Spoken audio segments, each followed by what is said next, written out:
Hunt and Hill. Hunt Palmer, Jeremy Hill, holding down the middle of the day. Live from the Mercedes-Benz of Baton Rouge studios, it's Hunt and Hill. Now on 104.5 ESPN Baton Rouge. Welcome in, Hunt and Hill, on a Wednesday from the Mercedes-Benz of Baton Rouge studio downtown in the capital city. I am Hunt Palmer. He is Hill, Jeremy Hill, Casey Gaines, Taylor Sharp, back there on the ones and twos. Loaded up. Fun show today. I'm excited about it. Jason Caldwell from inside the Auburn Tigers will join us in 30 minutes. What's going on with the quarterback situation? What's going on with firing wide receiver coaches a month into the season?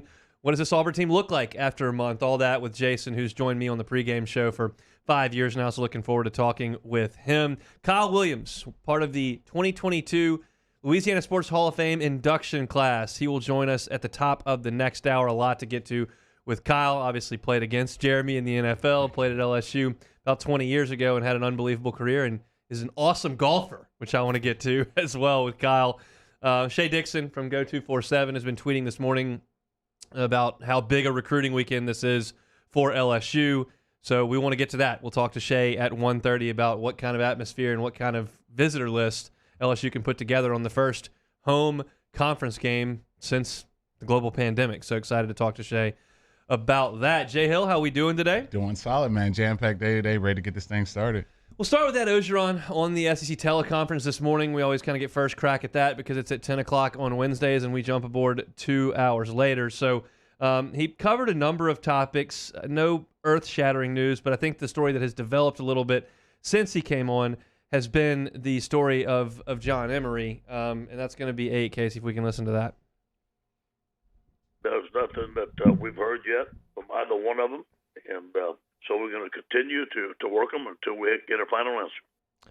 That's talking about Trey Bradford and John Emery. Since then, Ross Dellinger has come on and reported from SI, as well as Brody Miller with The Athletic, that the repeal has been denied by the NCAA. The attorney for John Emery continues to work the case, thinks he's going to present some new evidence, but they thought it was a slam dunk. I obviously never felt that way, but that's what the attorney's going to say. But they've looked at the new information that has been provided, and he's ineligible. Yeah, it's just tough, man. The NCAA is so strict when it comes to things of that nature.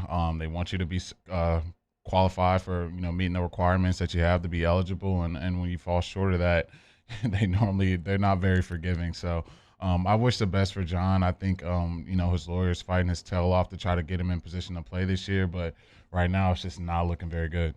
No, it's not. I don't know that I would expect him to play the rest of the year. That's speculation on my part, but I don't have a problem doing it. He's been ruled ineligible to play. They've appealed. It's been denied. He's hired an attorney. They've presented, quote-unquote, new information, and it's been denied. So right now, to expect him to come back would seem to be a significant long shot. Now, as you mentioned, he's continued to practice every single day. He's been out there. He's had a good attitude, and he's worked with the team, and he's traveled to games and been fired up for the guys, but he's not been able to be out there on the field. So to stretch that out, I'm getting taxed. Well, Emery's going to be awesome at Kentucky next year. I was like, well, hold on. Every situation's a little bit different. I know Kelvin Joseph bailed and Dare Rosenthal bailed, and they went to Kentucky, and Kelvin Joseph was a nice draft pick, and Rosenthal's played well for those guys. But it doesn't really benefit him to leave. He's ineligible academically to play. Now, Dare Rosenthal left LSU and went to a place with different rules. He's eligible at Kentucky, where he was not at LSU. Yeah.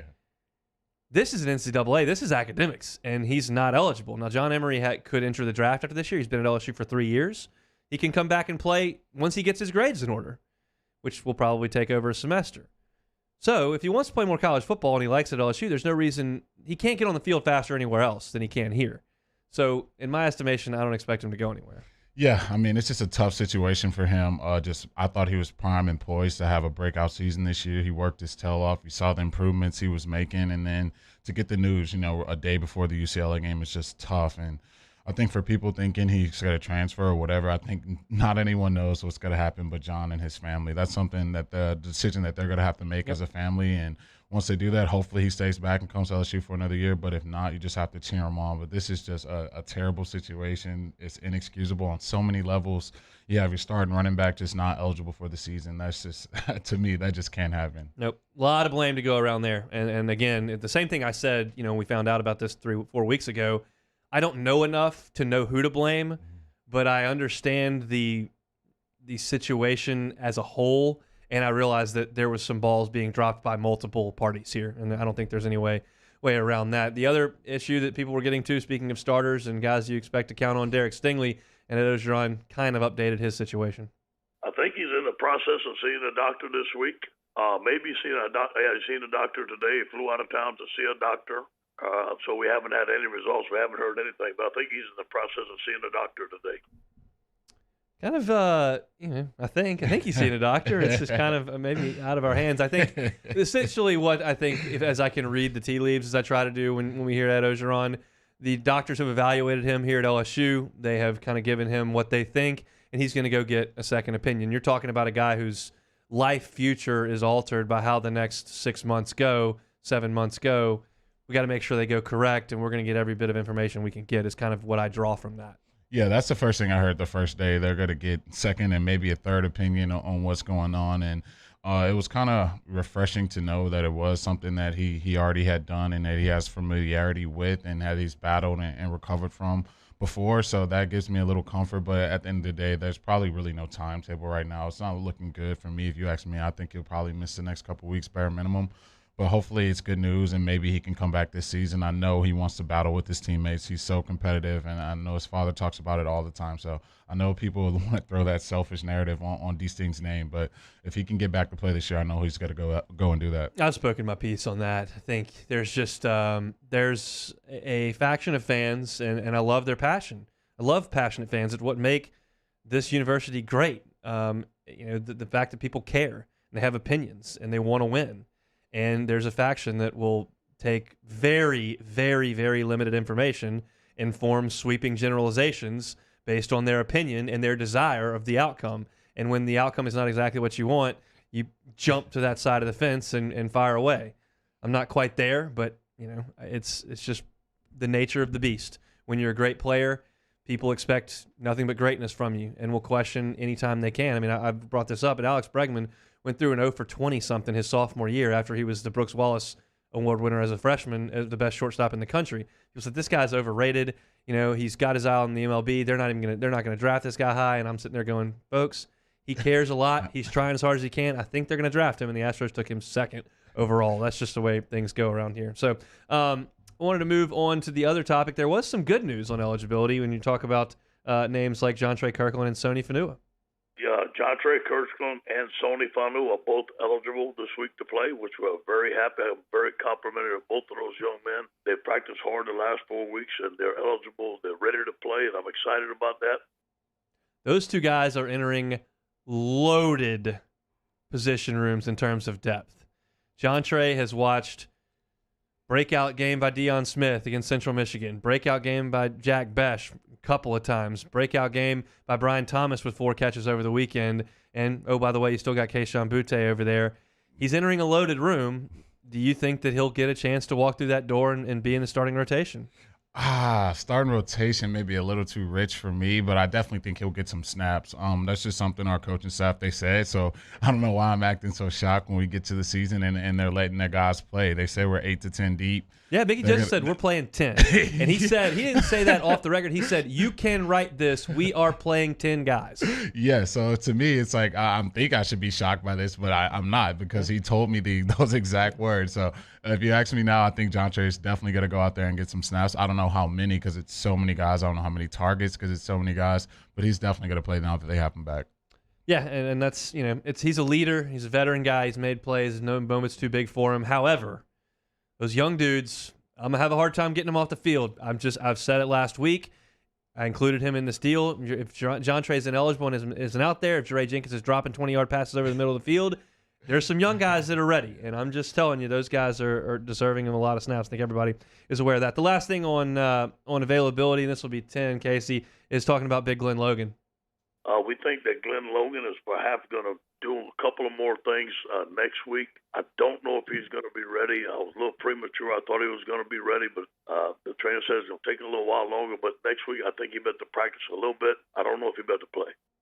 He's a guy who's played a lot of football in his day. We were concerned about the weight, not because of any, effort issues from Glenn, but the fact that you get a foot injury and you weigh 315 pounds, like that's an easy way to put on some pounds. But it sounds like he's moving around a little bit.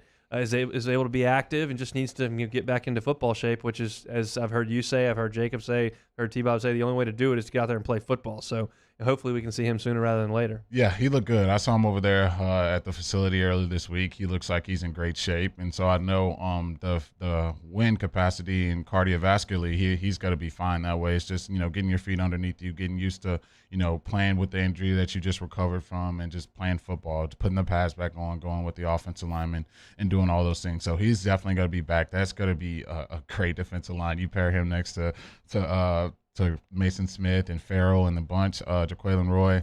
It's going to be a tough up the middle to run against us, and I'm so happy to get him back. That's a guy I don't quite feel the same way as I do with Sonny Fanu and with John Jay Kirkland. Like, when Glenn Logan's back, he plays early and often. Like, that's a guy who has been through the wars. He's a starter on a national championship team.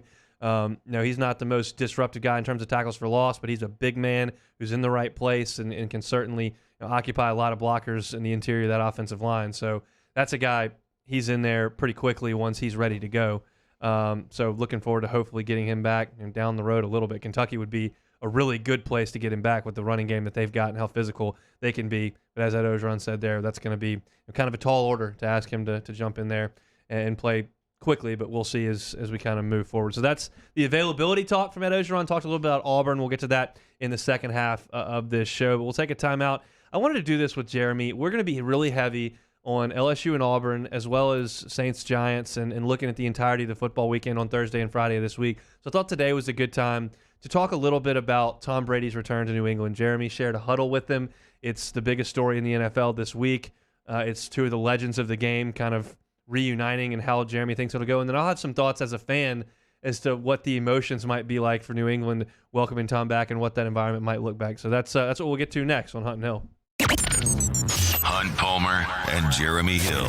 It's Hunt and Hill. We opened up the playbook and expanded our coverage. Listen daily in high definition on 98.1 HD2. We are 104.5 ESPN Baton Rouge. During these challenging times, we know your healthcare needs don't stop. Cancer, accidents, injuries, and heart disease are relentless. So we are relentlessly innovating to keep you safe, both virtually and in person, connecting you with providers remotely, advancing clinical spaces, providing rapid and accurate testing, social distancing, and certified cleaning protocols. We are Auctioner, and we will not slow down. Auctioner Health, innovating healthcare. Front to Back Boat Service has been family owned and operated for 30 years. And the Sherman family is NMEA certified. That's the National Marine Electronics Association at Front to Back. They are committed to improving the safety and technology of marine electronics through installer training, interface standards. And look, the fall and the winter, it's the perfect time to do that yearly maintenance you've been putting off. Get those parts you've been wanting. So schedule your appointment today at Front to Back, North Airway off of Airline Highway. Tonight, we invite you to celebrate life, wherever and whenever you can, understanding that time is never on our side. Instead, gather up your friends tonight and share a few stories and laughs over a good bottle of wine. Or maybe a family meal that gives everyone a chance to reconnect and remember what's really important, whether it's for a birthday, an anniversary, or simply to remind someone special that they are loved. Ruffino's, where Louisiana comes to celebrate life. Crime has serious consequences, but anyone can make a mistake. If you find yourself in trouble with the law, know that you have rights, and it's okay to demand them. The law offices of O.C. Brown are here to protect you and your rights. Felony or misdemeanor, DUI or drug charge. No matter what crime you're accused of, you still have rights. Let the law offices of O.C. Brown uphold them. Call 225-343-1111. Your law firm for a lifetime. I've been doing business with Luba for 25 years. They're dependable, trustworthy. It's just the attention to detail with our clients. Our folks have years and years of experience. They're highly trained professionals, but many companies have that asset. What I'd like to think makes Luba a bit different is that we use those talents in a way that truly is dedicated to serving the needs of the folks who depend on us.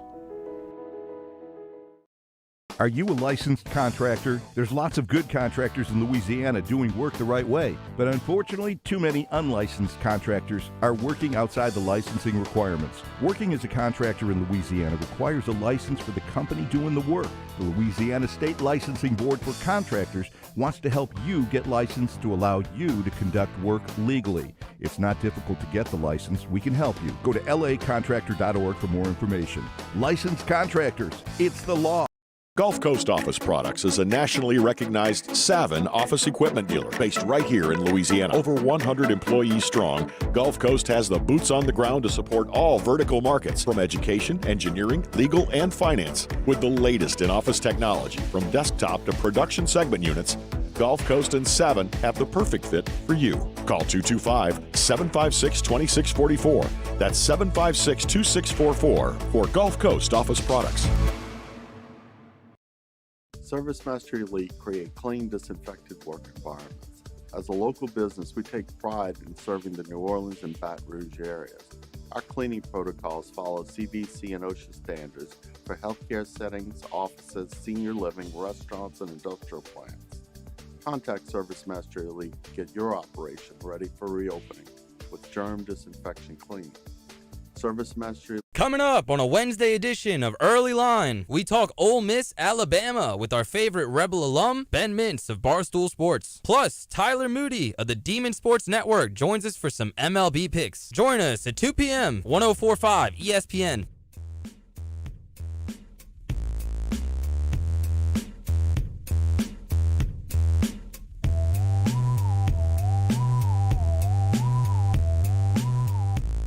This is Hunt and Hill on 104.5 ESPN Baton Rouge. Jason Caldwell from Inside the Auburn Tigers in 15 minutes. We'll ask him who's going to start at quarterback for Auburn this week and what he thought of the whiteout as compared to Saturday night in Death Valley or into the SEC venues that he's been in. Been covering Auburn for a long time, so I'll be curious to hear that in 15 minutes from him. But for right now, I want to talk about Brady going back to Foxborough. Obviously, Tampa Bay headed there this week. What's going to be the Sunday night football game, and it's just an interesting situation, the way things went for 20 years, the way things ended, and then Brady moves on and wins a Super Bowl with Tampa Bay. You played up there for a year, and you've been around Tom Brady. I guess I'll ask you three different ways, but first of all, how do you think Belichick and Brady handle this pregame? They're going to handle it professionally. They're not going to give too much to the media. That's one thing about Bill. He hates the media. He hates giving them – he won't give them an inch. He won't give them a centimeter if he could. I was dying laughing last week when they asked him about the game, and they asked him what did he think about what did he see on those Mac Jones turnovers, and he said, same thing you saw. That's like that was his answer. So. Well, they asked him yesterday. They said, that game was played for the most part in the teens, low 20s. Are you comfortable with that? And he said, what do you mean? He said, are you comfortable in that type of scoring game? He goes, I prefer to win. Like that was the whole that was the entirety of it. But I mean, and so, with him, I think it's pretty set in stone. He's going to be stoic. He's going to be focused. He's going to be, locked in. But the other question is, how will Tom react to it? He's a little bit more human. He's superhuman, but he's a little bit more human than Belichick, the cyborg. Yeah, Tom's going to do his normal pregame routine. He's going to come out there super fired up. I'll never forget my rookie year. All we heard for a whole week was on to Cincinnati. And I'm coming out of the away visiting tunnel. And Tom comes out pregame. It's probably like an hour, 30 minutes pregame. He's yelling to the top of his song, let's go, let's go. I'm like, wow, like this is different. Like this dude's intense. Like we're 3 hours from kickoff almost, and he's just fired up, ready to go. And that's how he's going to come out. He's going to come out fired up, ready to go, get the guys pumped, get the teammates pumped, and then the crowd is actually going to be right behind Tom. So that was my next question. Yeah. So, I'll go ahead and answer it. They love him up there. He's a freaking god up there. Just to see, like, at training camp after practices, the whole entire people show up just to see 12. And it's a beautiful thing that he's created up there, and you win and you show the commitment that he has to the game of football. People support you, and they ride for that. So I definitely see not one boo coming from that crowd on Sunday. So you say that, and I certainly have no information, but Peter King, who obviously covers the NFL, went to all 6 New England states over the last couple of weeks and just talked to Patriots fans. And he said he was shocked at the amount of bitterness with Patriot fans who think he abandoned them and traded on him and then went down somewhere else and won. So that would indicate that there may be some people that go ahead and boo. Yeah, I just don't see it, man. I don't really see it. I think they would honestly, you never know till you get to the game day, but I just don't see how they do that, man. He's just done so much there. All the team, they still love him. Got a ton of guys on the team that play with him and still respect him and love him. A ton of the coaching staff, everyone's been there. Those guys don't leave. They're there for perpetuity. Yep. So it's a ton of the same people there. So I just don't see it happening, but I'd be the first to admit if I was wrong. So from a fan's perspective, every situation is very different. This one I think is pretty black and white for me. I mean, obviously, there are some people that would go as far as to support Tom Brady with the Buccaneers. I think that's ridiculous. If you're a Patriots fan, like you're a Patriots fan, you want to maul Tom Brady this week. And there are some that hate him. Mm-hmm. And you know, I don't know everything that went into his departure. I've got a pretty good, and I'm going to tie this back to the only thing I know how, which is Saban with the Dolphins, and then the Cubs guys who won the World Series who just got traded as a fan. But I don't know everything that went on with Tom Brady there. I know that he probably wanted some more money. I think that Bill Belichick treats everyone just about the same. It's a situation where if I need to invest that money somewhere else or feel the performance will be better if I do something else, I'm going to do that. And if that's the case, I probably side with Brady on that more than I do Belichick. So in that case, I'm supporting, you know, I'm cheering Tom Brady pregame, hope we beat him, and supporting him, you know, in Tampa Bay if I'm a fan, right? Yeah, that's definitely how they are. They are one of the most spoiled fan bases that you can be around. You lose a preseason game, the whole town, everyone is just pissed off. Everyone's like trying to get this guy cut, trying to get this guy released. They're just so used to winning up there. That's really what they've known. And like you talk about we joke about on the team, like some of these kids who were born early 2000s, that's all they know. Patriots is just winning. And so it's like Alabama fans. They're just used to winning and winning and winning. And so that's all they know. So when they lose, they just really don't know how to handle it.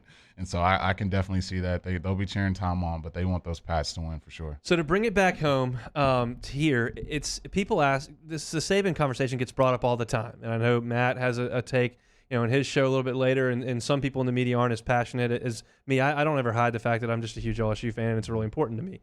When Saban left LSU for the Dolphins, I was very disappointed, obviously. You had got this guy who came over, and he created this culture and won the SEC and then won a national championship, and then he left, and that made me bitter. Did I care if he failed at the Dolphins? No, I don't care about the Dolphins. Now that he's in Tuscaloosa, and people say, how could you hate Nick Saban? He created this 20-year dynasty and pushed it off in Baton Rouge that allowed the foundation for 2 more national championships and play for another one.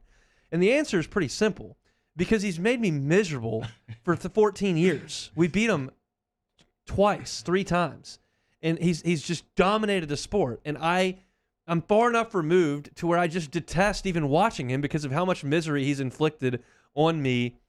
And the fact that the greatness is so far in the rearview mirror now. He left in 2005 or Christmas of 2004, whatever. So that's why I can't stand him, because I'm jealous of their success. I'm miserable when he beats us every November, and I can't come to grips with that emotionally. So that's why I detest him. Yeah. And so that's that side of things. When I go from a Cubs perspective, I will cheer for Javi Baez, John Lester, Anthony Rizzo, Chris Bryant, all those guys, wherever they go. I cheered for Dexter Fowler when he went to the Cardinals. Now, I don't want the Cardinals to beat us, but I don't ever get upset with him because they did something that hadn't been done in my entire life. And so even though they move on, I'm so appreciative of what they brought. They brought the golden era of Cubs baseball. It was not 20 years like he had in Tampa, but it was that 5-year run that I had never seen anything like in my entire life. We had 1 year in 2003 where they were good. So I think that the correct perspective is you cherish what he did. You know, you're disappointed he had more left in the tank and moved on. You support him there, but you certainly want him to get beat on Sunday. I think if you are pulling for the Bucs or you're booing him or hate him, I think you're a little bit misguided there. That's how I see it, even though I've talked about my Saban situation. Yeah, I see the fans being on that same parallel. I think a lot of the fans are very appreciative of what Tom accomplished there. And I think as a player, you don't have to deal with the Nick Saban situation unless Tom is just some superhuman. You don't have to watch him for another 20 years just wreak havoc on the NFL. You kind of know it's the back end of his career, and you kind of just want Tom to be happy and go out on a high note. So I think a lot of those fans are going to cheer him on, and they want the Pats to win for sure, but they're going to cheer Tom on and want him to do well. What was it like playing with him? Amazing, man. It was an amazing experience. I remember getting to the team early. He missed all of OTAs. He was like on yachts and stuff in Prague, just throwing spirals from yacht to yacht and stuff of that nature. So it was, he got back there like the last week of minicamp, and dude, that dude's just laser sharp, laser focused. Just a different type of energy that he brings, different type of aura he has when he walks into a room.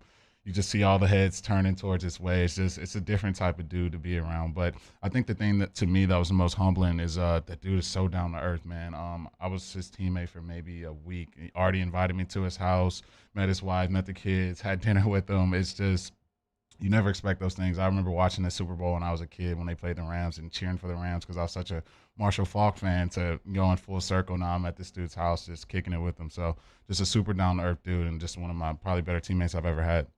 Excited to see how that thing goes on Sunday. Look, sometimes as the weekend's winding down, I'm throwing steaks on the grill or something, or kind of getting ready to go back into work mode. But I'll definitely be tuned into the pregame show and a little bit of that game, just because you gotta see what it's like when they come back. Or when Brady's in a league of his own. It's not even fair to say they. It's when Brady comes back. Yeah, it's gonna be crazy.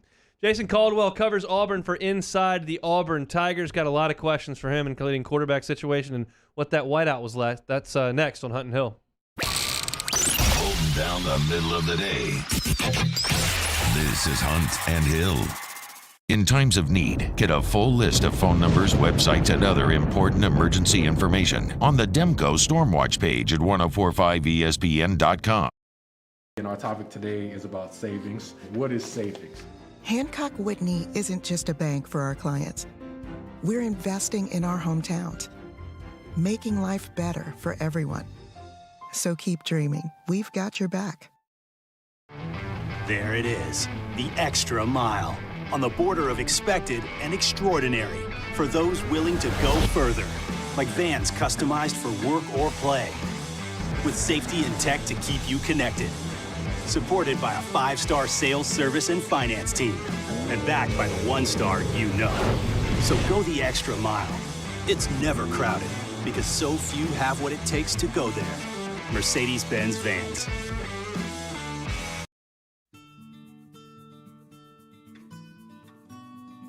This is a house call. This is a follow-up appointment. This is a diabetes checkup. This isn't just more convenient care, it's more advanced care. This is innovating healthcare at Louisiana's #1 hospital, Ochsner. If you're in an accident, a car accident, a slip and fall where you're injured, you need to call an attorney. The defendant insurance company, it's their goal to close the case as quickly as possible and pay out the least amount of money as possible. That's why it's important to call an attorney and call the law office of O.C. Brown. At the law office of O.C. Brown, we're a family-owned firm. We want to be your law firm for a lifetime. Starting in 1974, Central Plumbing has served Baton Rouge and surrounding areas for all of their plumbing needs. Through these tough and trying times, we want you to remember that the Payne family is here to continue to support and serve you. As a multi-generational business, there is no job that is too big or too small. Residential, commercial, industrial, hospitality, we're here for anything you need. 24/7, 365. Give us a call, 225-925-8552. It's no secret, the best oysters in Baton Rouge are at Jolie Pearl Oyster Bar. Enjoy mouth-watering South Louisiana flavor and oysters from all over the country. And don't forget our nightly drink specials.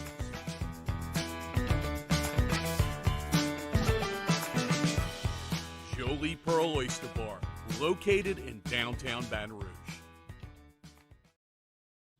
Eli's always been into grilling. It took us a while to see it, but the signs were there. What are you doing, Eli? I knew grilling was my thing. I have been talking about it throughout my career. Happy with the results? I am. Got the new grill from barbecueguys.com. It performed great. My advice, as I always told my boys, do more of what you're born to do.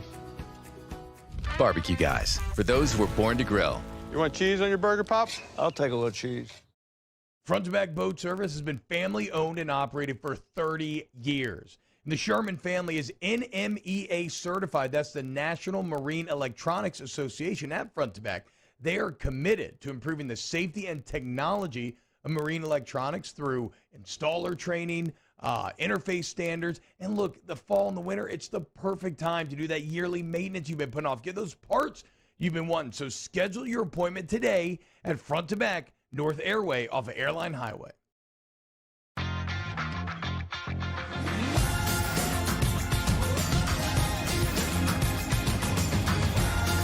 Hey, it's Matt Moscona inviting you to join us for Wednesday's Hump Day AFR presented by Pluckers.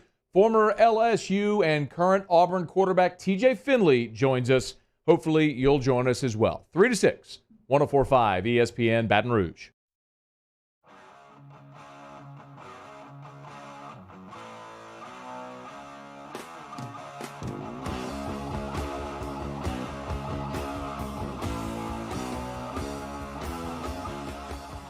Hunt and Hill, 104.5 ESPN Baton Rouge. Out in the open field here on Hunt and Hill on a Wednesday, getting you through your work week from noon to 2 every single weekday. Our pleasure to bring on Jason Caldwell from inside the Auburn Tigers, part of the 247 Network. Jason, we appreciate some time. How are you today? I'm good, guys. How about y'all? Doing very well. Let's just dive into it. What was Brian Harson's chief objective, one thing he was trying to get fixed or to put into his program throughout the spring and in his first campaign? You know, it's been a multitude of things when you look at changing offenses and defenses in terms of, you know, kind of systems. Because of that, you know, they've had, you know, to get guys, trying to get the guys on the same page when learning a new system, doing all those things. But it's been more about just kind of work. They changed up the strength and conditioning program, how they've done things. They went back to old school, running stadiums and doing some of those things in strength and conditioning programs. So I think it was just kind of reset for them. They'd done, you know, everything had been done the same so long at Auburn. Really since 2009, it had been done very similar ways, starting with Gene Chizik. You know, Gus Malzahn was his offensive coordinator, and then, you know, Gus made a few changes, but I mean, it was really similarly run. And so it's a change in philosophy a little bit, obviously coming from a different part of the country. And so I think it's just been about trying to get maybe a new system established in really every area. When you look at these 4 games, you play 2 teams that can't compete, and you do everything you need to do. Played well defensively and offensively. I thought a solid, if unsuccessful, effort against Penn State, and then last week went the way it did, and we all know how that ended. But kind of I want to go to the Penn State game specifically. What did you make of that effort on the field? Yeah, I thought they played really well. A couple of plays here or there. We're talking about new systems. There were a couple of blown assignments on defense, a couple of missed routes, mistakes on offense that cost them potentially some touchdowns. But overall, I thought they played really well. I don't think Penn State is a maybe national championship type team, but I think they're good in every area. I don't know that they're great anywhere, but they don't have any weaknesses either. So, they made Auburn pay. Auburn made a big mistake there in the second half. Overall, I thought they played well. They handled the environment well. They did all the things that they needed to do to give themselves a chance to win. The difference was, Penn State's turnover was basically a Hail Mary at the end of the half. Auburn's led directly to 7 points. That was the biggest difference in the game. But I thought they went up there and played hard, competed, and thought they had a good plan. I know Coach Harson's going to keep this close to the vest, but as an Auburn fan, who would you rather see in there Saturday, Bo Nix or TJ Finley? Yeah, I've been telling folks all along that's well above my pay grade. And here's the thing: I don't know that it matters right now unless the rest of the team plays better. They did against Penn State, and Bo Nix played really well. I thought at Penn State did a good job. Did not play very well last Saturday, but neither did anybody else on either side of the ball. The defense played better in the second half, but it was one of those games where everybody was kind of off. I don't know how I would approach it. I don't know if there's a right and wrong way. I don't know that we'll know that until Saturday night, whether or not the move you make works. Because I could see ways that both sides of the coin here. But I don't know. I'm guessing that at some point we might see both those guys anyway Saturday night. But I have no idea which way he's going to go, and I don't know that they do either until it may be all the way to the game. I know they've been splitting reps this week in practice, which is not ideal. But you got two guys that have been 1 and 2 in this offense for a while, so I don't think it's a huge deal. Not uncommon for coaches to kind of keep things close to the vest and not announce anything. Do you expect Brian Harsin to just stay quiet until they send the offense out on the field the first time? Yeah, I do. Yeah, he's pretty quiet about everything. Even the depth chart this week, there's not really any changes to it, even though there's been changes on the field. It's still pretty much the same depth chart they ran out with week 1. I don't know that you learn anything from looking at a depth chart. So I was going to tell LSU fans and media that if you're looking at that depth chart to determine who's starting, just don't worry about it other than just to see how big and what size somebody is. That's about the only thing it's good for right now. But, yeah, I don't expect to see or hear anybody named. I think we'll figure that out about 8 o'clock Saturday night. Doesn't matter who the quarterback is. They hand it off to Tank Bigsby and he runs for 220 and 3 touchdowns. You're probably going to have a pretty good chance to win the game. What do you make of the offensive line and Bigsby's year so far? Well, yeah, that's the key. You look at it, and LSU has evolved into being able to throw the football without a huge running game behind them. For Auburn, it's still a big part of this offense. They need to be able to be successful in running the football to give themselves a chance to throw it. Tank's been good. Jarquez Hunter, true freshman from Mississippi, has been really good. They've got a good 1-2 punch going on right now. The offensive line been pretty solid. Now, they weren't as good last week, but like I said, it was one of those games where, LSU knows as much as anybody. You go out there for one of those type of contests, and if you're not mentally ready to go, and the other team, it's their Super Bowl, you can find yourself on the back end of a score in a hurry, and that's what happened Saturday. Auburn was able to ride it late, but the offensive line has played pretty solid. They've been able to run the football. Over LSU, they've done a good job of creating negative plays. And my guess is that's the key for Auburn Saturday. They can't find themselves in third and long situations a whole bunch and expect to be successful. If you're an LSU football fan and didn't know much about the Auburn defense, who are some players you think that could have a big game on Saturday? Yeah, I think you're looking they've got to have a big game from the edge guys. When you look at Max Johnson throwing the football with Butte outside and the things they can do. For Auburn, if Derek Hall or T.D. Moultrie, Romello Height, E.Q. Leota, who's a transfer from Northwestern, those guys, they've got to be able to create some pressure outside. But probably Colby Wooden on the defensive line. He's been the most consistent guy, played pretty well against LSU last year.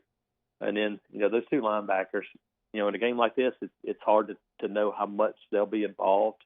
But Zakoby McClain is kind of the heart and soul of this defense in that linebacker spot. Owen Popo missed last week, and Zakoby McClain was out the first half.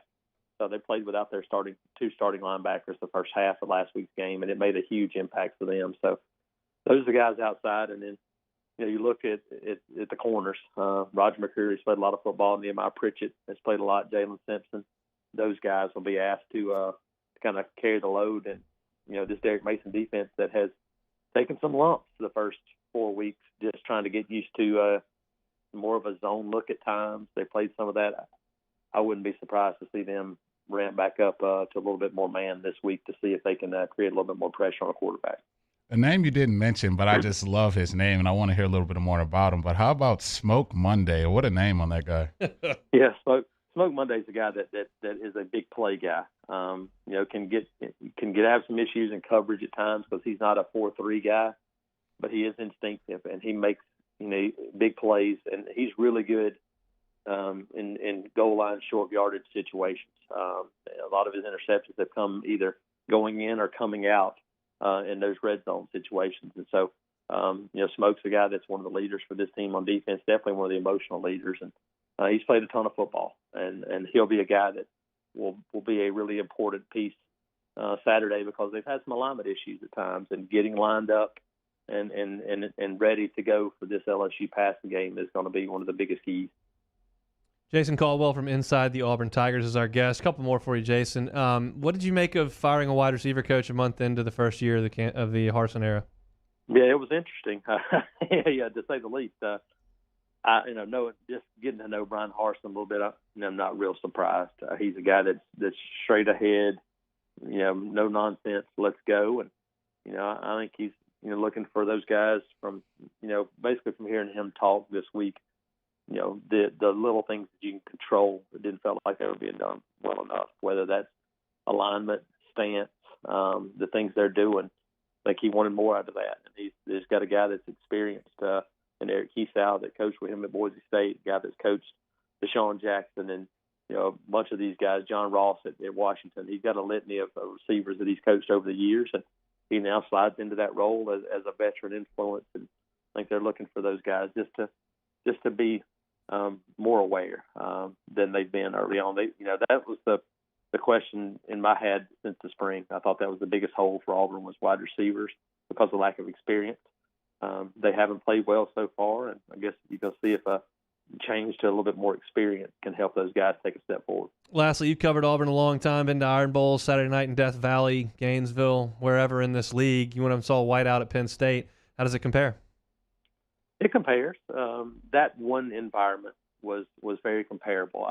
It wasn't any louder than anything else. I mean, once you get to a certain point, right. They're loud, and then that's it. But they did a good job of creating an environment. And like I tell people all the time, just like it'll be Saturday night in Baton Rouge, it's not so much what it does to the opponent, it's what it does for the home team in terms of energy.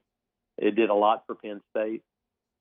One or two plays, we've seen it over the years in Baton Rouge, whether it was a fumble, punt return for a touchdown, a pick six, whatever it is, those plays energize the home crowd and it energizes the home team. And so, yeah, I think in the end, it's not a huge detriment for the opponent as it is maybe so much a positive, and that's why it's for Auburn important to play mistake-free football and avoid that crowd, getting going a whole lot Saturday night. Jason, we appreciate your time. Safe travels, and we'll see you on Saturday. Sounds good. Appreciate it. He's Jason Caldwell from Inside the Auburn Tigers, covers them for 247. I'd love to go to a whiteout one day. I realize you got LSU, and I'm not going to miss an LSU game to go see it, but it's just something that I would like to see. I'm certain it's incredible. Yeah, they get after it up there, and that Penn State faithful, man, they get real loud, and they play the song. Is it Jump? No, that's Wisconsin. That's Wisconsin, Jump Around, yeah. Yeah, well, I think Penn State plays some song that gets the crowd going. I got to remember what it is. Virginia Tech's got Enter Sandman. Yeah. But, yeah, I don't know. I mean, obviously, we've got in Florida, they've got Tom Petty won't back down in the fourth quarter. It's just what makes college football great to me. And it feels like the NFL is a little more sterile there because everything just seems a little more similar in an NFL setting. In college, you've got the student section and the band and the uniqueness and the pattern, the pageantry that goes with it that I don't think translates to the next level. You've done it both ways. I mean, what do you think? Yeah, it's just way different on the NFL level. Just people aren't as invested as the college students who have nothing to do on the weekend and it can put some booze in their body and have a good old time. It's just a total different dynamic, man. And nothing like college football. Just you get the band going, you hear the band after touchdowns, and it's just a whole different level. NFL is just a lot more business oriented, I would say.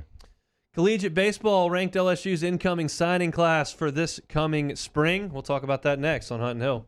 104.5 ESPN Baton Rouge with Hunt and Hill. Our listeners fire off their opinions on the jimsfirearms.net hotline at 499-1045. Keep listening for your next chance to shoot us your thoughts with the jimsfirearms.net hotline on 104.5 ESPN Baton Rouge. During these challenging times, we know your healthcare needs don't stop. Cancer, accidents, injuries, and heart disease are relentless. So we are relentlessly innovating to keep you safe, both virtually and in person. Connecting you with providers remotely, advancing clinical spaces, providing rapid and accurate testing, social distancing, and certified cleaning protocols. We are Auctioner, and we will not slow down.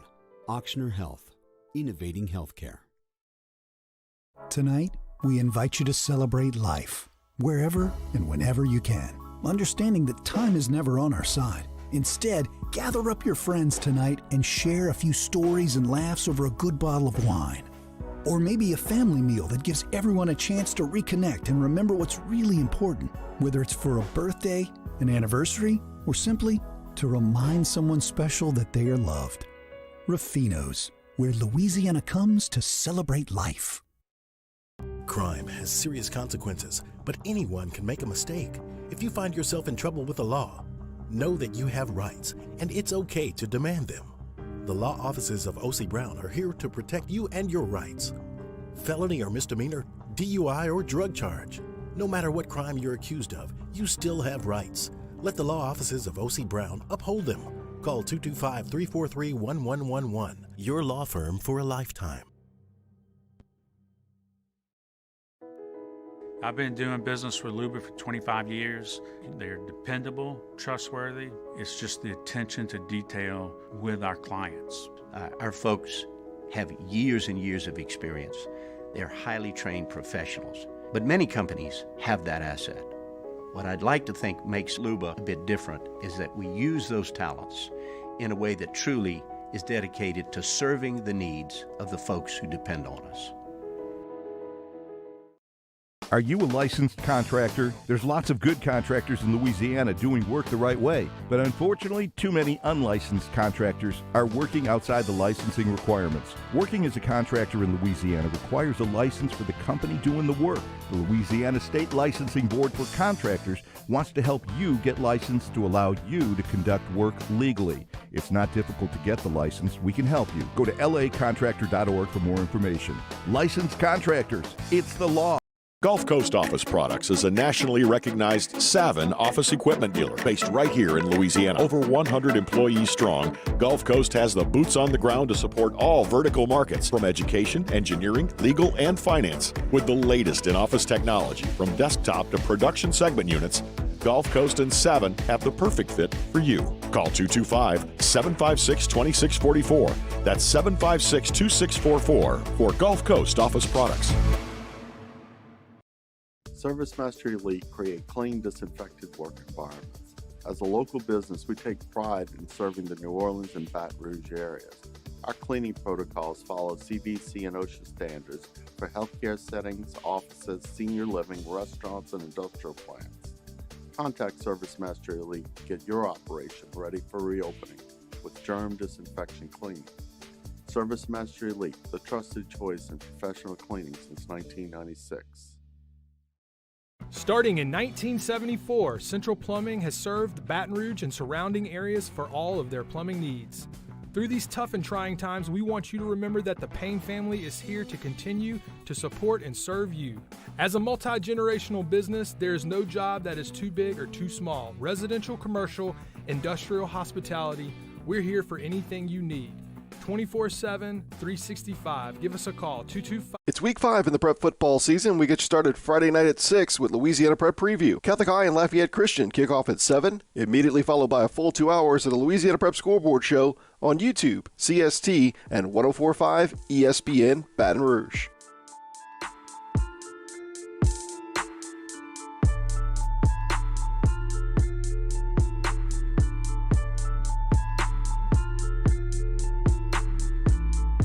This is Hunt and Hill on 104.5 ESPN Baton Rouge.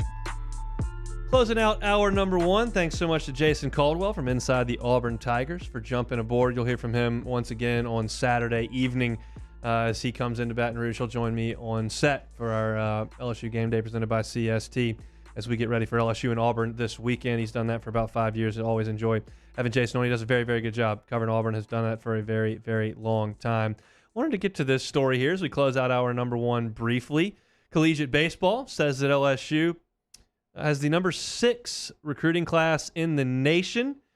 Backbone of this class is really junior college players and some transfers as well. But the Tigers behind UCLA at the 1 spot, Florida number 2, Vanderbilt number 3, Arkansas number 4. Surprise, surprise, surprise. Oklahoma State checks in at number 5, and LSU right there at number 6.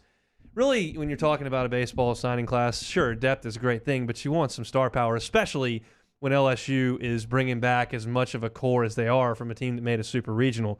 You bring back Cade Doty, Dylan Cruz, Trey Morgan, Gavin Dugas, Jordan Thompson. I mean, that's all a really strong nucleus there. Cade Beloso's back as well, Drew Bianco, Giovanni DiGiacomo. So you really want to see when you're looking at this class, like, all right, what guys do they have that can come in and break in? And they're names that you know if you've been listening to this show since we started. Certainly the number one piece to this entire thing, the best player added to any roster in college baseball this year, is Jacob Berry. He hit .352 as a freshman switch hitter for Arizona last year. He had 17 home runs, 70 runs driven in. This is as big an impact bat as they're going to be in all of college baseball in terms of transfers and incoming players. I mean, that's not me talking. That's draft perspectives that has him as the number one college bat in this class. And you can make the case that he's the number one college draftable bat in this coming class, and Dylan Cruz is the one in the one after that. Those two guys will be hitting next to each other. So that's a guy that you absolutely are going to look at. As far as the lineup goes, Tyler McManus, I think, has an absolute chance to be the starting catcher. Look, we saw the catcher position. It was a mess last year. You can't hit 120 throughout a season and stay in the lineup. I don't care how good the defense is. So LSU will look at some options there. McManus was at Samford last year. He hit .346 with 11 homers, drove in 53, and he really swung the bat pretty well in the SEC games they played. So that's a key piece there as well. And a couple guys we've had on this show that you mentioned a little bit earlier, Josh Pearson, who's an incoming freshman, was the MVP of the Florida Collegiate League. Just hit for a lot of extra bases, has a lot of speed, and that's a guy we had on the show, Jeremy. Yeah. Louisiana kids, man, that just shows what Jay Johnson's doing. Just finding the talent in this state and making them Tigers and allowing these kids to produce in Alex Box. I think it's going to be a beautiful opportunity for him. And just looking at the class he's putting together, Jay Johnson getting Jacob Berry from Arizona. And I think Reselman, I think that's my pick from this pitching staff. I think he can really have a breakout year this season. I'll be tuning in to see because he has some nasty stuff. And if that fastball's rolling, it's going to be tough for hitters to get on base. 23 2/3 innings in Cape Cod, struck out 36. So that's against some really, really strong opposition up there in Cape Cod. Reselman was phenomenal up there and is now 2 years removed for Tommy John. Yeah, he'll get a chance to see some weekend innings. I also think a guy who's got a chance to make a push for a weekend starting spot, along with returners like Mikhail Hilliard, Devin Fontenot, Javen Coleman, Ty Floyd, Cale Lansville. He was the best high school arm they signed in this class. He's from Centennial, Colorado, right where Kevin Gosman's from. He's got a really good breaking ball on the fastball. Can get up to 95. So Lansville, absolutely a guy in this class that you're looking at. And a couple of names from around here. Jack Merrifield was a junior college defender of the year over at LSU Eunice as a middle infielder. You know, LSU has Jordan Thompson. They've got, Drew Bianco, who can play a little bit of second base as well. But Merrifield hit pretty well at Eunice and is a really good glove man. So we'll see if that's a guy who pushes for some playing time. And then just a familiar name here, Josh Stevenson. Think of the name? Yeah, Andrew Stevenson's younger brother. Andrew's obviously in the big leagues. His younger brother Josh, who hit .298 in a summer league himself this year, is moving on up. And that's a guy who watched his brother achieve some unbelievable things, and teams that he was on achieve some great things. Stevenson obviously on those teams with Laird and Fraley and Bregman and all those great players with Lang and Poche. Hopefully young Josh can come in. He's going to be a great athlete if he's in the Stevenson clan. That's about as fast a player as I've seen wear the purple and gold. Yeah, I think what Jay Johnson's putting together, and I can't wait to get out there and see it, but it's going to be a competitive camp, man. This roster is so stacked from top to bottom, from the pitching staff to the bats to the fielders.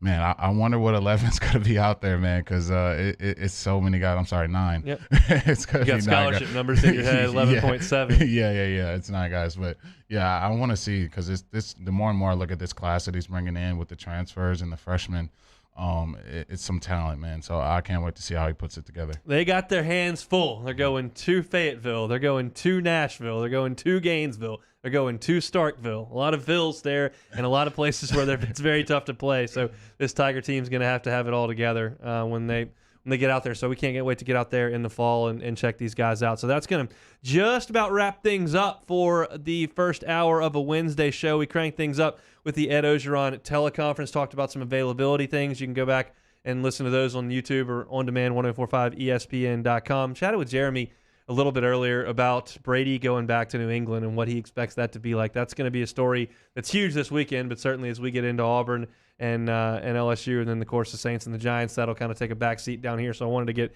Jeremy's thoughts on that. Jason Caldwell inside the Auburn Tigers Didn't give us a ton on that Auburn quarterback position, but sounds like that's a decision that may not be made until Saturday. So he joined us, and of course, here wrapping up that signing class. Loaded second hour. You want recruiting nuggets? Shea Dixon's your guy from Go247. He's going to join us at 1:30. Shay's been tweeting all morning long about how big a weekend this is going to be for LSU. Clearly, you couldn't have any contact with anybody, no in-person visits last year because of COVID. LSU hasn't played a conference game at home yet. They do on Saturday. We'll talk to Shea about some names, some people that are going to be here. There are 5 stars that are going to be in attendance. There are commits that are going to be in attendance. It's a huge weekend for LSU to roll out the red carpet. By the way, if you're an LSU fan and you want the weekend to matter and you're disgusted with the product and want some new players, fill the stadium up and create a good atmosphere. They could use you out there because they got a ton of recruits coming in as well.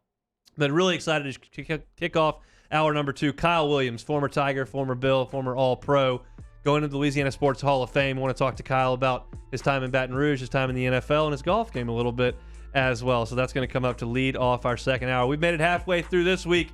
Join us for the second half. We're looking forward to it. You're watching and listening to Hunt and Hill right here on the Capital City's leader in sports talk. That's 104.5 ESPN Baton Rouge.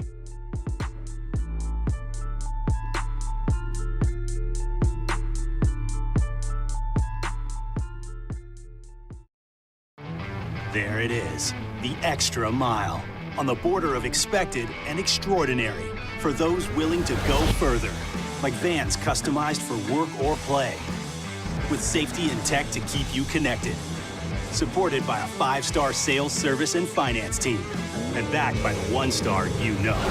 So go the extra mile. It's never crowded, because so few have what it takes to go there. Mercedes-Benz Vans.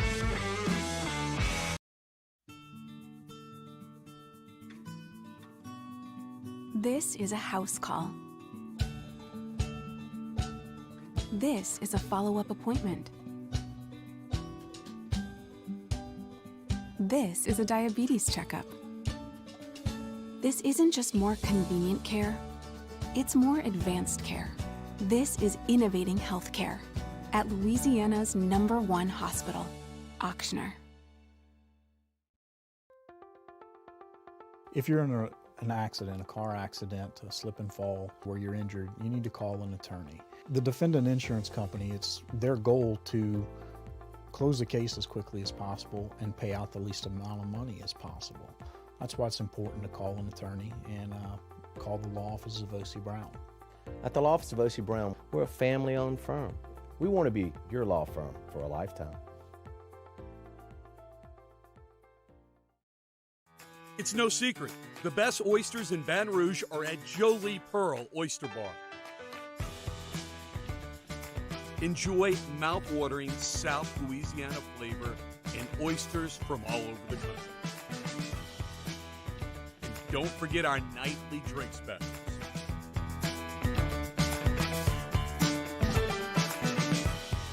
Jolie Pearl Oyster Bar, located in downtown Baton Rouge. Eli's always been into grilling. It took us a while to see it, but the signs were there. What are you doing, Eli? I knew grilling was my thing. I have been talking about it throughout my career. Happy with the results? I am. Got the new grill from barbecueguys.com. It performed great. My advice, as I always told my boys, do more of what you're born to do. Barbecue Guys, for those who were born to grill. You want cheese on your burger, Pops? I'll take a little cheese. Front to Back Boat Service has been family owned and operated for 30 years. And the Sherman family is NMEA certified. That's the National Marine Electronics Association at Front to Back. They are committed to improving the safety and technology of marine electronics through installer training, interface standards. And look, the fall and the winter, it's the perfect time to do that yearly maintenance you've been putting off. Get those parts you've been wanting. So schedule your appointment today at Front to Back North Airway off of Airline Highway. Tonight, we invite you to celebrate life, wherever and whenever you can, understanding that time is never on our side. Instead, gather up your friends tonight and share a few stories and laughs over a good bottle of wine. Or maybe a family meal that gives everyone a chance to reconnect and remember what's really important, whether it's for a birthday, an anniversary, or simply to remind someone special that they are loved. Ruffino's, where Louisiana comes to celebrate life. I've been doing business with Luba for 25 years. They're dependable, trustworthy. It's just the attention to detail with our clients. Our folks have years and years of experience. They're highly trained professionals. But many companies have that asset. What I'd like to think makes Luba a bit different is that we use those talents in a way that truly is dedicated to serving the needs of the folks who depend on us.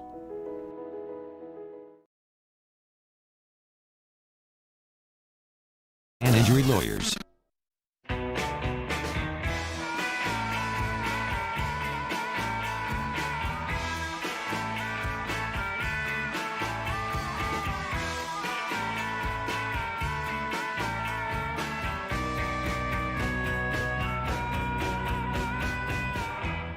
Hunt and Hill, 104.5 ESPN Baton Rouge.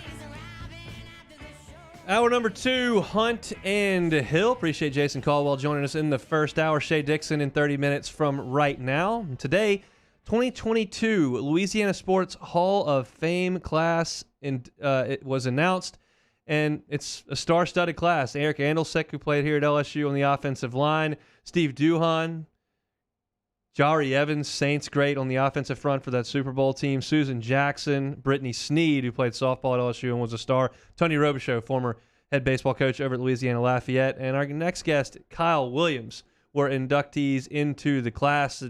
Big weekend coming up. They just had an awesome weekend for the 2021 class. It was a little bit late.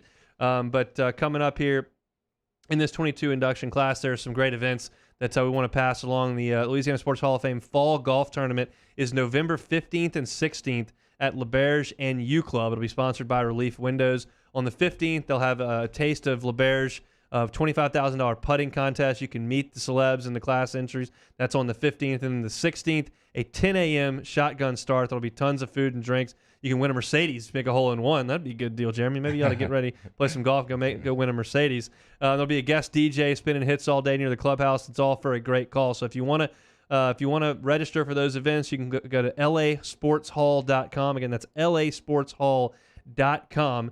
Tickets for the induction, which will be next summer, are going to go on sale at lasportshall.com as well. So if you want to join in for November 15th and 16th, that's coming up quick here in a couple of weeks, about 6 weeks. You want to play in that golf tournament or be a part of that fundraiser on the 15th and 16th, go to lasportshall.com. Excited to chat with Kyle Williams when we can get him on the phone. That's obviously a guy who's as accomplished as an NFL player as there has been in recent memory. He was a 2-time All-Pro and spent all his entire career with one franchise in Buffalo, Jeremy. Yeah, that's just a great career. I remember playing against him. We had the red dot on him, and if as an offensive guy, the red dot means a guy we got to pay a lot of focus to, put a lot of attention on, and he was just one of those guys. If you didn't double team Kyle, he was wreaking havoc in the backfield every time, blowing up those run plays. Just a phenomenal NFL career, and I think for me, just being the leader he was, getting that C on his chest, and being the guy that the vocal leader, pregame speeches, postgame speeches, the guy that everyone on the team looked to for leadership, he was that guy. So definitely a great career from Kyle. The thing with one team is the thing that stands out the most to me about his career, because it's always a grass is greener type situation, and certainly you'd have every reason to leave Buffalo. It's not exactly the biggest metropolis in the entire league, and they weren't having the most success of anybody in the league, but he was committed to it, enjoyed his time there, and finally there towards the end of his career, they made the playoffs. Finally, I know that was a big deal for him, so I want to get his thoughts on that, as well as he watched this team play a little bit. He's out at practice yesterday, so want to get his thoughts on this Tiger team as well. What made that the biggest question I like to ask people from that generation, because when you committed to LSU, you knew what LSU could be.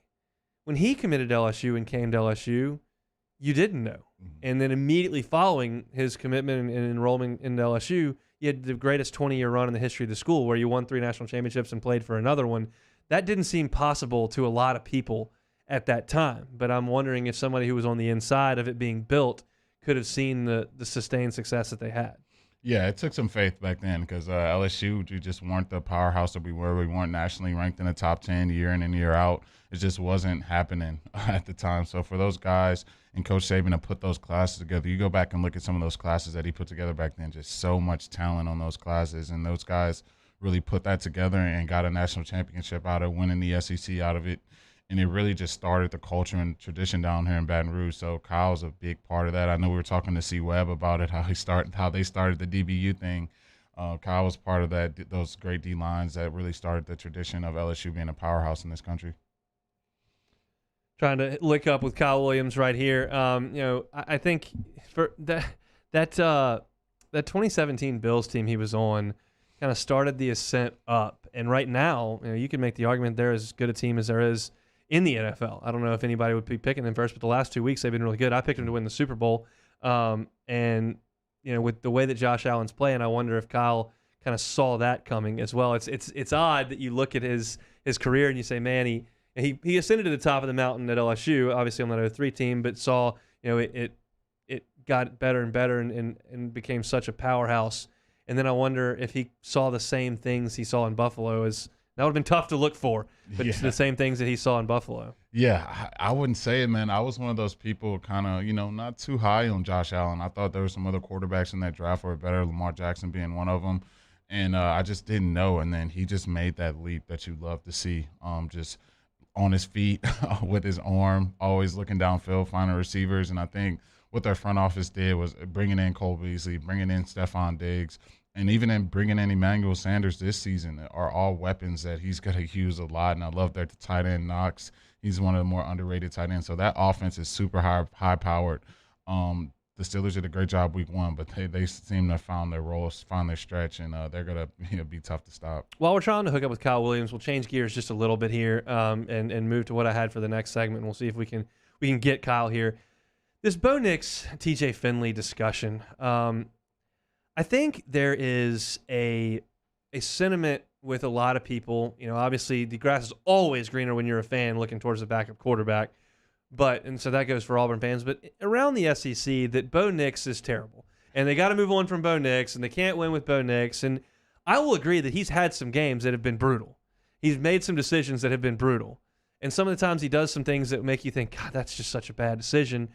But there's some real good with Bo Nix. I mean, this is a guy who was the SEC's Freshman of the Year in 2019. He, against Mississippi State, completed 16 of 21 for 335 and had 3 total touchdowns, 2 passing, 1 running. He threw for 340 and a touchdown against Ole Miss that year as a freshman. Against Georgia, he was 30 out of 50 for 245 and accounted for 2 touchdowns. Look what he did against LSU last year. 18 out of 24, 300 yards, 3 touchdowns through the air, and another 81 yards rushing. He's clearly a talented guy. He's clearly a guy that can make a lot of plays, and he's a guy that's been around and seen a lot of environments, and I thought was decent until he made a big mistake against Penn State. And I guess that's the point, that, you see mistakes this far into his, career. This is his 3rd year as a starter, and I get it. But I've also watched TJ Finley play, and I've watched him make very poor decisions against Auburn, very poor decisions against Texas A&M. And LSU was up against it last year. I'm certainly not going to hold the Alabama game too much against him. That was, you basically had no chance in that game. But it's not as if, there's some proven star right behind him, and it's not as if he's never made plays.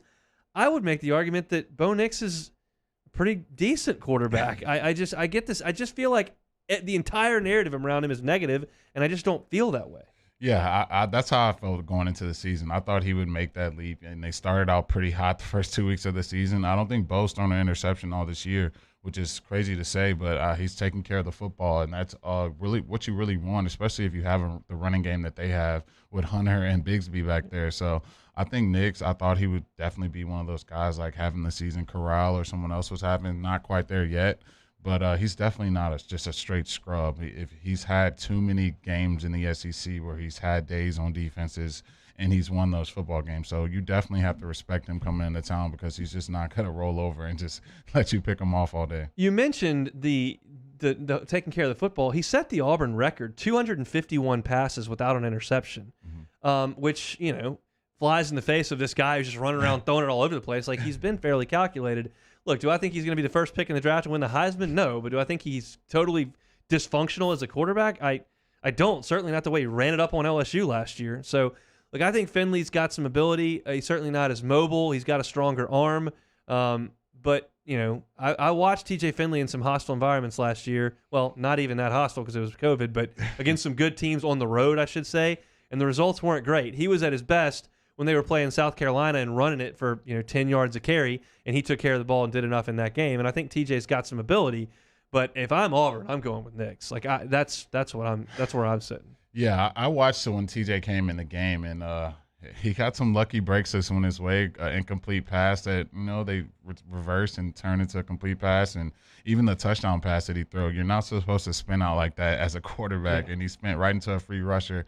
He turned around and used his athletic ability, but you do that against some of these athletic defenses, it's not going to end well. So you just want a little more pocket presence from TJ as a quarterback. But if I'm Harsin and the crew, I'm probably going to go with Bo Nix because he's been there, done that, and I know TJ's emotions are going to be out of this world. That's coming back to Death Valley, really wanting to shove it up Coach O and prove them wrong. I would love for him to start. Like if it was me asking me, I want TJ Finley out there. That's who I want out there playing. But if I'm Auburn, I'll probably go with Bo Nix. Lots more discussion about that here on this show the next couple of days, and tonight on the Tiger Zone, where you can find us every single Wednesday. Remember, Ed Ogeron's show from TJ Ribs will broadcast from 7 p.m. to 8 p.m. on Eagle 98.1 here and on the LSU Sports Radio Network. And then you can hear us afterwards on Eagle 98.1, the sister station here of 104.5. And Jeremy and I will be taking phone calls from 8 to 10. 499-9898 is the number to call tonight. So we'll look forward to that each and every Wednesday. Join us for it. Pour a nice cocktail. You can catch us on YouTube here on the 104.5 ESPN channel presented by Bayou Ford. And we're excited to crank that up again tonight. So we've touched base with Kyle Williams. He's going to join us when we come back on Hunt and Hill. Serving up the latest from the sports world. It's Hunt and Hill. We opened up the playbook and expanded our coverage. Listen daily in high definition on 98.1 HD2. We are 104.5 ESPN Baton Rouge. And our topic today is about savings. What is savings? Hancock Whitney isn't just a bank for our clients. We're investing in our hometowns, making life better for everyone. So keep dreaming. We've got your back. During these challenging times, we know your healthcare needs don't stop. Cancer, accidents, injuries, and heart disease are relentless. So we are relentlessly innovating to keep you safe, both virtually and in person, connecting you with providers remotely, advancing clinical spaces, providing rapid and accurate testing, social distancing, and certified cleaning protocols. We are Auctioner, and we will not slow down. Auctioner Health, innovating healthcare. Crime has serious consequences, but anyone can make a mistake. If you find yourself in trouble with the law, know that you have rights, and it's okay to demand them. The law offices of O.C. Brown are here to protect you and your rights. Felony or misdemeanor, DUI or drug charge. No matter what crime you're accused of, you still have rights. Let the law offices of O.C. Brown uphold them. Call 225-343-1111. Your law firm for a lifetime. Are you a licensed contractor? There's lots of good contractors in Louisiana doing work the right way, but unfortunately, too many unlicensed contractors are working outside the licensing requirements. Working as a contractor in Louisiana requires a license for the company doing the work. The Louisiana State Licensing Board for Contractors wants to help you get licensed to allow you to conduct work legally. It's not difficult to get the license. We can help you. Go to lacontractor.org for more information. Licensed contractors, it's the law. Gulf Coast Office Products is a nationally recognized Savin office equipment dealer based right here in Louisiana. Over 100 employees strong, Gulf Coast has the boots on the ground to support all vertical markets, from education, engineering, legal, and finance. With the latest in office technology, from desktop to production segment units, Gulf Coast and Savin have the perfect fit for you. Call 225-756-2644. That's 756-2644 for Gulf Coast Office Products. ServiceMaster Elite create clean, disinfected work environments. As a local business, we take pride in serving the New Orleans and Baton Rouge areas. Our cleaning protocols follow CDC and OSHA standards for healthcare settings, offices, senior living, restaurants, and industrial plants. Contact ServiceMaster Elite to get your operation ready for reopening with germ disinfection cleaning. ServiceMaster Elite, the trusted choice in professional cleaning since 1996. Starting in 1974, Central Plumbing has served Baton Rouge and surrounding areas for all of their plumbing needs. Through these tough and trying times, we want you to remember that the Payne family is here to continue to support and serve you. As a multi-generational business, there is no job that is too big or too small. Residential, commercial, industrial, hospitality, we're here for anything you need. 24/7, 365. Give us a call, 225-925-8552. It's no secret. The best oysters in Baton Rouge are at Jolie Pearl Oyster Bar. Enjoy mouth-watering South Louisiana flavor and oysters from all over the country. And don't forget our nightly drink specials.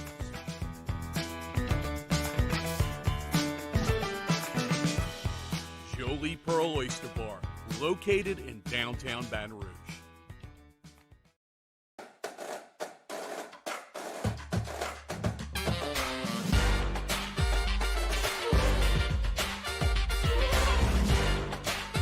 Coming up on Thursdays Off the Bench, we celebrate the greatness of the impending return of Tiger Stadium and the Caesar Superdome. Plus, the Cannon will stop by to talk a little New Orleans Saints. Off the Bench, 7 to 10 a.m., 104.5 ESPN.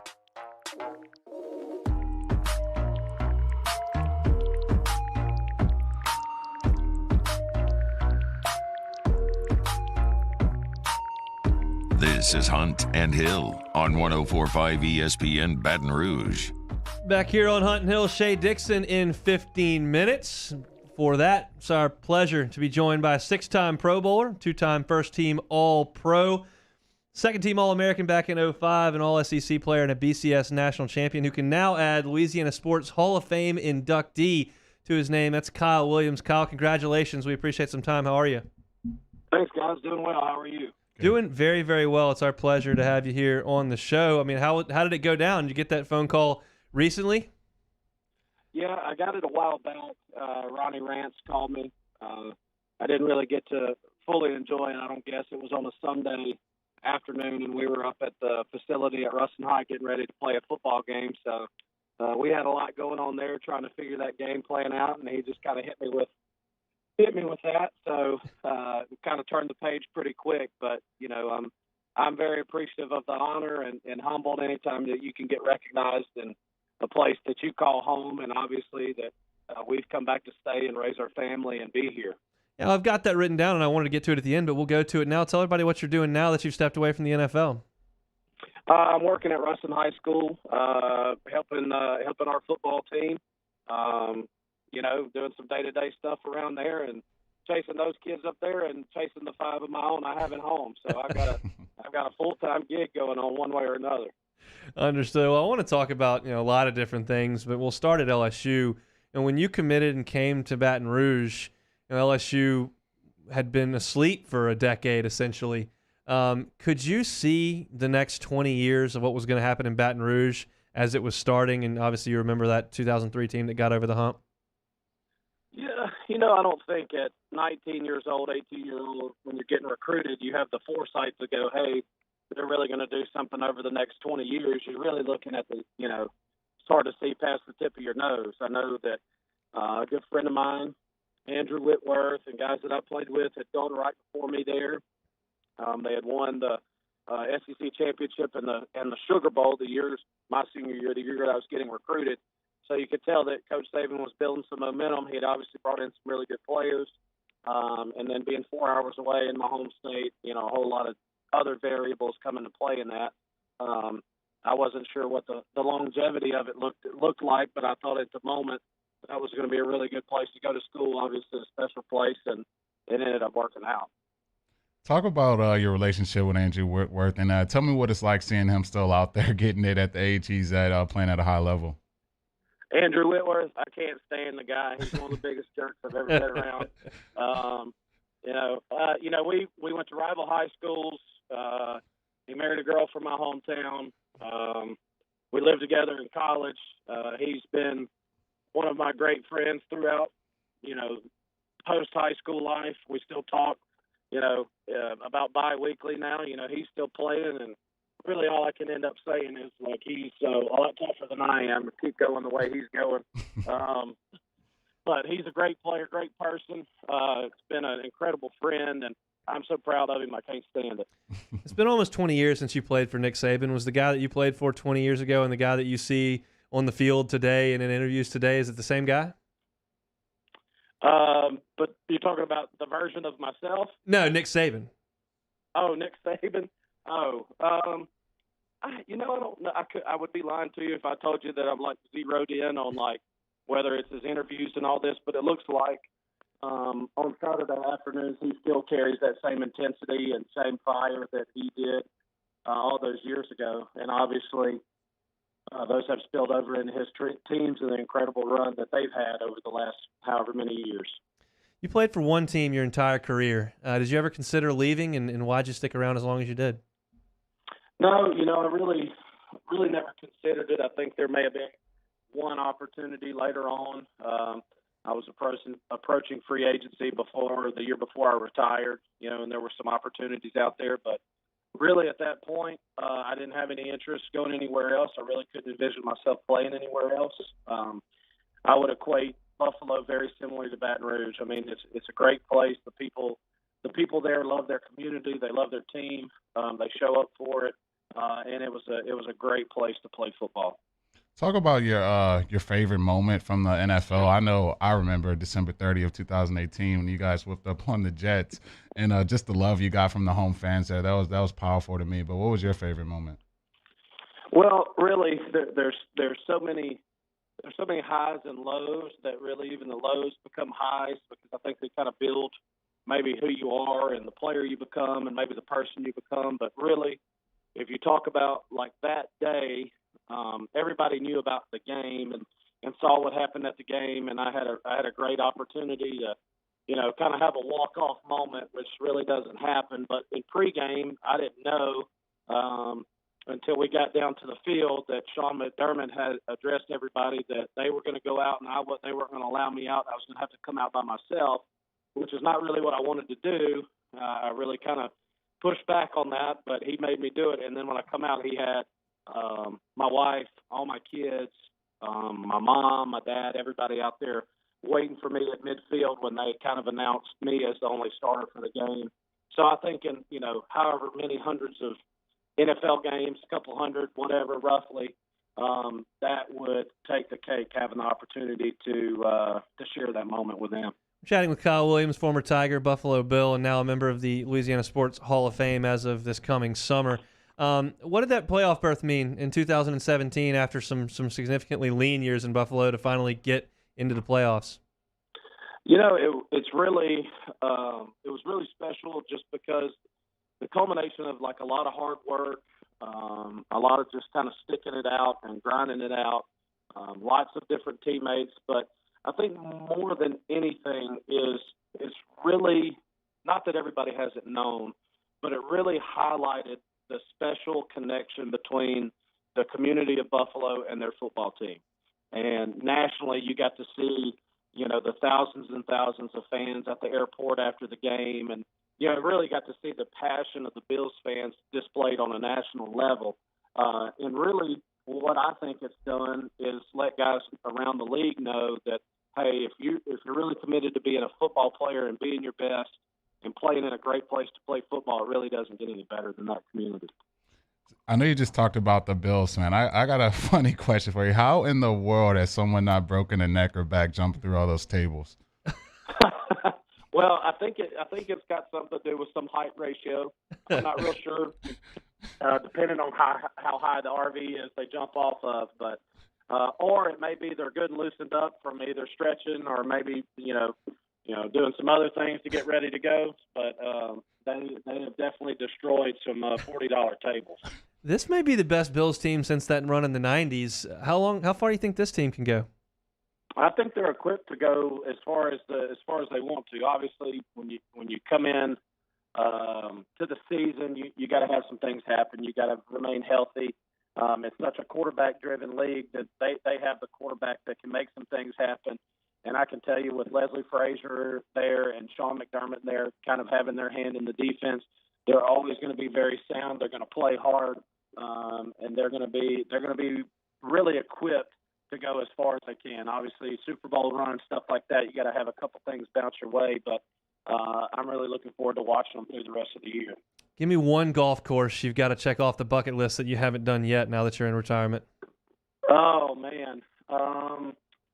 I haven't played Cypress Point. I've been invited once, and I couldn't make the trip happen. So that's really I'm sure there's tons and tons that I could probably sit here and wax poetic about which ones I need to go to, but that's really one that sticks out that I have had the opportunity to go to, and I haven't been able to make it work. Well, I got invited out there and did get a chance to go, and as we were walking down the 18th fairway, my caddy looked at me and said, "Now, when you come back, you really need to do it in August because it's a totally different golf course." And I looked at my caddy, I said, "This is it for me. I'm never going to get to come back here like this. Who do you think I am?" So, bring the heavy lumber for number 16. It's quite a carry.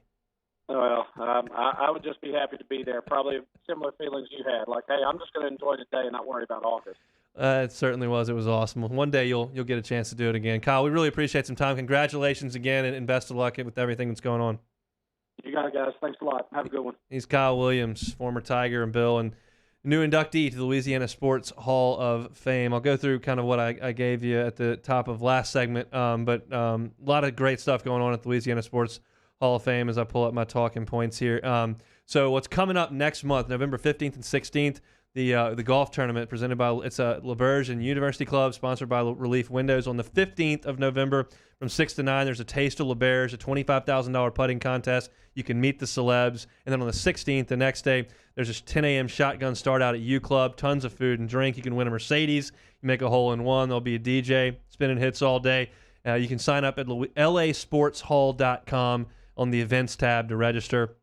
And if you want tickets for next summer's induction up there in Natchitoches for 2022, that's in June, the 23rd to the 25th, again at lasportshall.com. So thanks so much to Kyle Williams for jumping aboard. What a career, what a class act, and what a cool thing that he was talking about there, where I think from the outside looking in, if I've never been in this situation, you have, but it's like, all right, who do I want to draft me? And if I'm going to teams like I really would rather not be drafted to, like Buffalo would be one that I would point to. Like, I don't want to go live in Buffalo. They never win anything. Like, I don't. And he just loves it and had wanted no part of going anywhere else. You can go San Diego, you can go down to New York, Chicago, and he Buffalo, that's where he wanted to be. And it was lean and for a lot of years there, and finally got over the top and made the playoffs there in his second to last season. But what a class act and what a heck of a football player. Yeah, those are the guys you want to put the C on their chest, and you see why, just the way he carries himself, just being a leader in that for that organization year in and year out, sticking through. Could probably got paid more money elsewhere, but believed in what they were doing and trying to get over the hump. Being in the division with Tom Brady probably doesn't help, but continuing the battle year in and year out and find a way to, end your career with finally getting to the playoffs. And when I asked him about his favorite moment, that's what I remembered.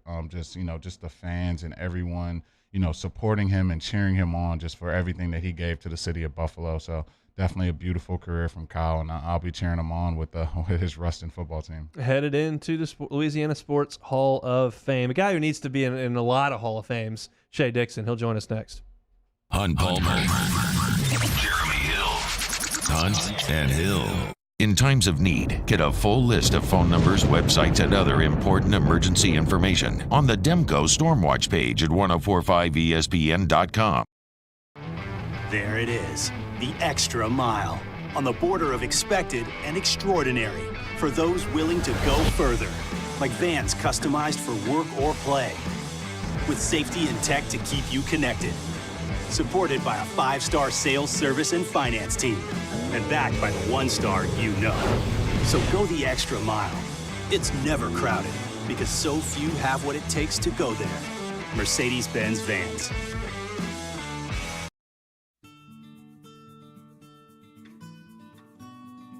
This is a house call.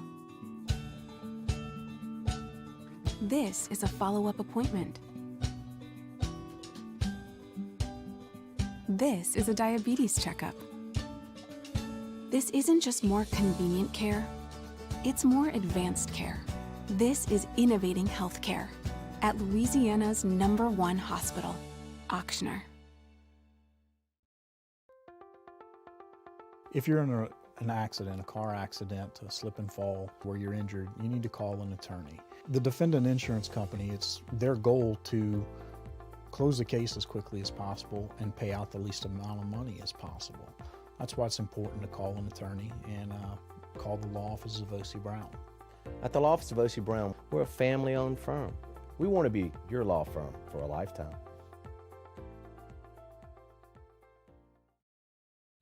Eli's always been into grilling. It took us a while to see it, but the signs were there. What are you doing, Eli? I knew grilling was my thing. I have been talking about it throughout my career. Happy with the results? I am. Got the new grill from barbecueguys.com. It performed great. My advice, as I always told my boys, do more of what you were born to do. Barbecue Guys, for those who were born to grill. You want cheese on your burger, Pops? I'll take a little cheese. Front to Back Boat Service has been family owned and operated for 30 years. And the Sherman family is NMEA certified. That's the National Marine Electronics Association at Front to Back. They are committed to improving the safety and technology of marine electronics through installer training, interface standards. And look, the fall and the winter, it's the perfect time to do that yearly maintenance you've been putting off. Get those parts you've been wanting. So schedule your appointment today at Front to Back, North Airway off of Airline Highway. Tonight, we invite you to celebrate life, wherever and whenever you can, understanding that time is never on our side. Instead, gather up your friends tonight and share a few stories and laughs over a good bottle of wine. Or maybe a family meal that gives everyone a chance to reconnect and remember what's really important, whether it's for a birthday, an anniversary, or simply to remind someone special that they are loved. Rafino's, where Louisiana comes to celebrate life. I've been doing business with Luba for 25 years. They're dependable, trustworthy. It's just the attention to detail with our clients. Our folks have years and years of experience. They're highly trained professionals. But many companies have that asset. What I'd like to think makes Luba a bit different is that we use those talents in a way that truly is dedicated to serving the needs of the folks who depend on us. Are you a licensed contractor? There's lots of good contractors in Louisiana doing work the right way, but unfortunately, too many unlicensed contractors are working outside the licensing requirements. Working as a contractor in Louisiana requires a license for the company doing the work. The Louisiana State Licensing Board for Contractors wants to help you get licensed to allow you to conduct work legally. It's not difficult to get the license. Coming up on a Wednesday edition of Early Line, we talk Ole Miss, Alabama with our favorite Rebel alum, Ben Mintz of Barstool Sports. Plus, Tyler Moody of the Demon Sports Network joins us for some MLB picks. Join us at 2 p.m., 104.5 ESPN.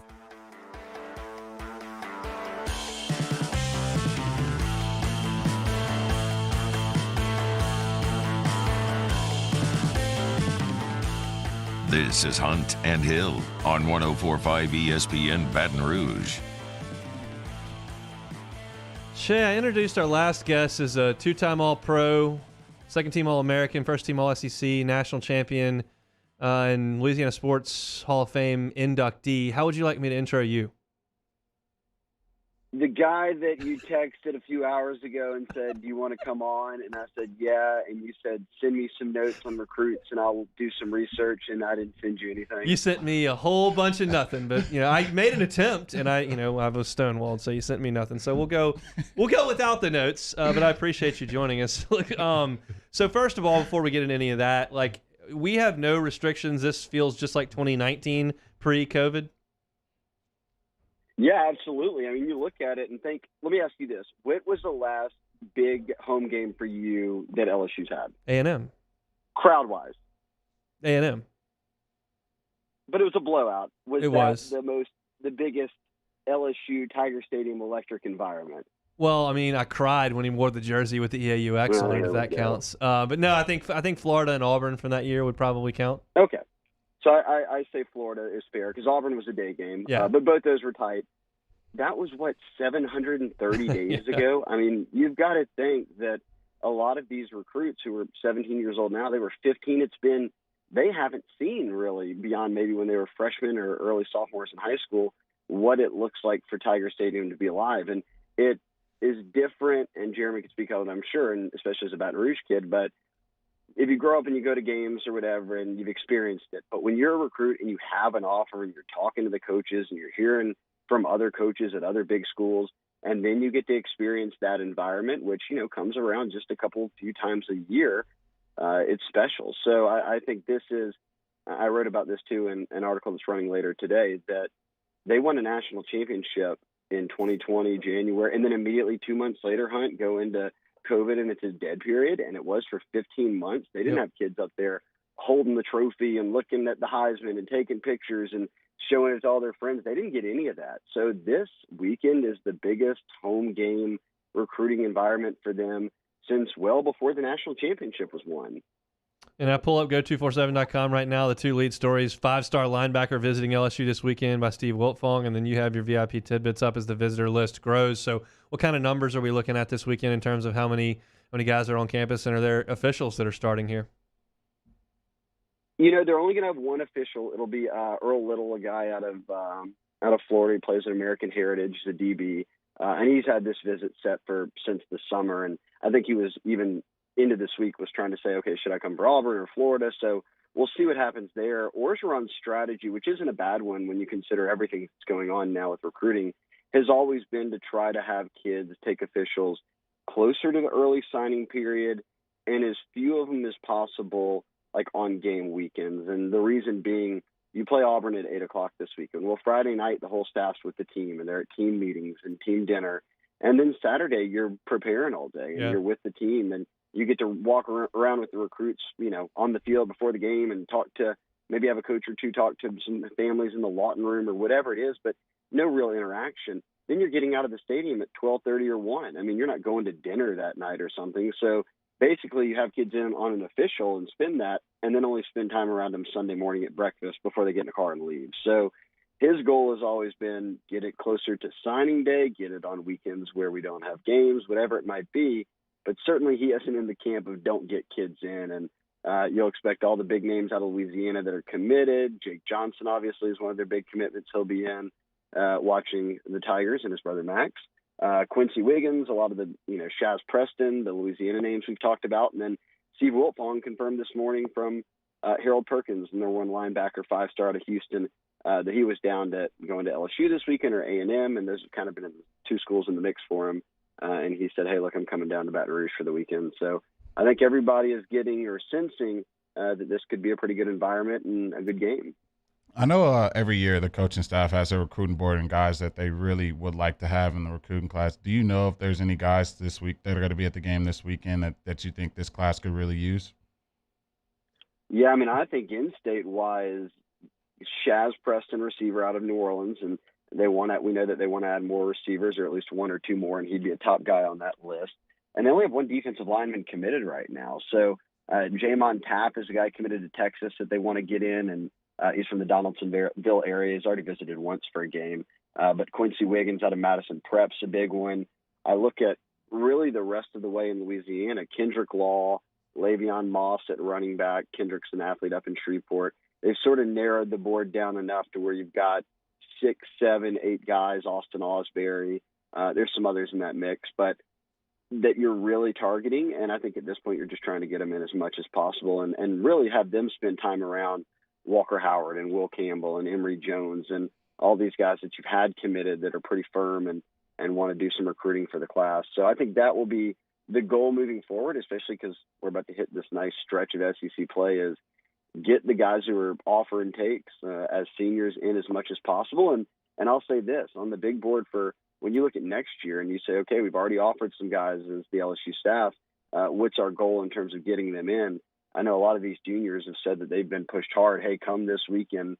And I think that goes back around to they know that this could be a good environment for those kids to see. And when you're talking about juniors in high school, they maybe haven't ever experienced an environment like this when they were kind of a recruitable prospect in high school. So it's big for a number of classes, I think, in terms of what the environment and the game could be like this weekend.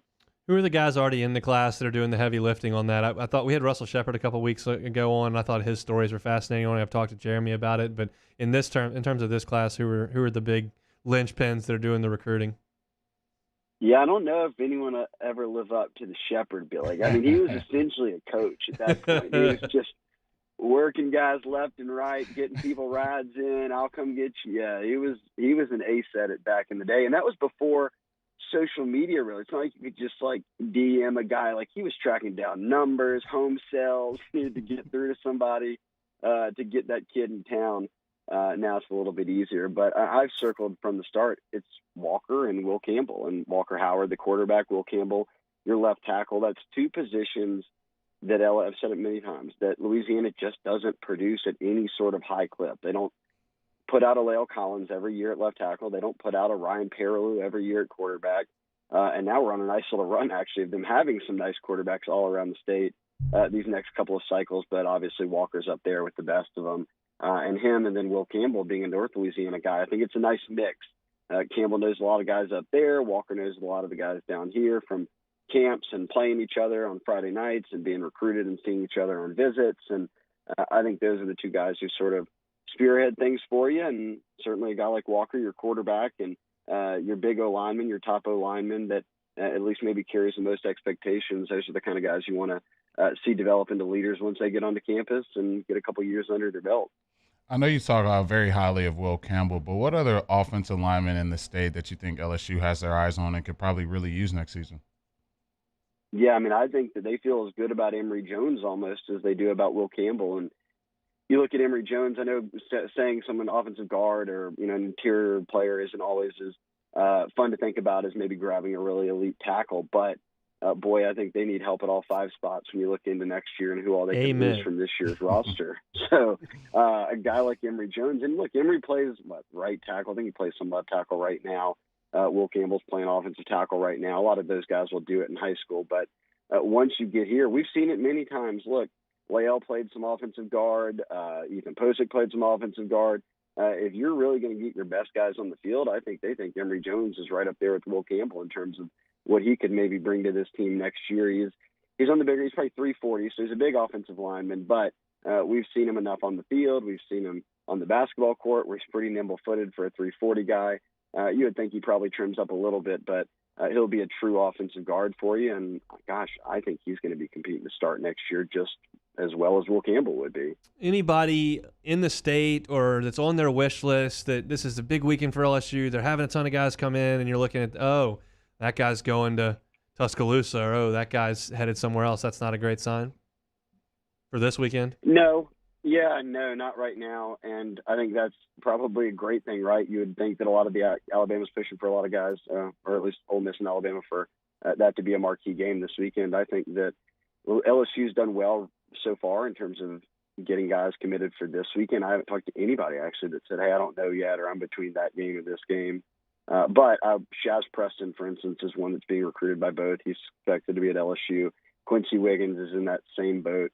I'll be interested to see Kendrick Law up in Shreveport. We'll see where he ends up going this weekend, or if he makes any visits. And there's a couple of Aaron Anderson, for instance, is committed to LSU, but he's been to Bama's campus a couple of times, and they're battling hard there. He's had a great year as sort of an all-purpose guy at Edna Carr. He could be someone who starts on special teams in the return game here next year, like a true verified track speed guy who's also got the film to back it up as a senior in the return game playing in New Orleans. So that's one they want to hang on to, get in this weekend. But, yeah, I think so far, Hunt, at least it seems that Orgeron's got the fence up, at least for the weekend, right? The fence up on visitors, and that most of these guys are going to be at the game.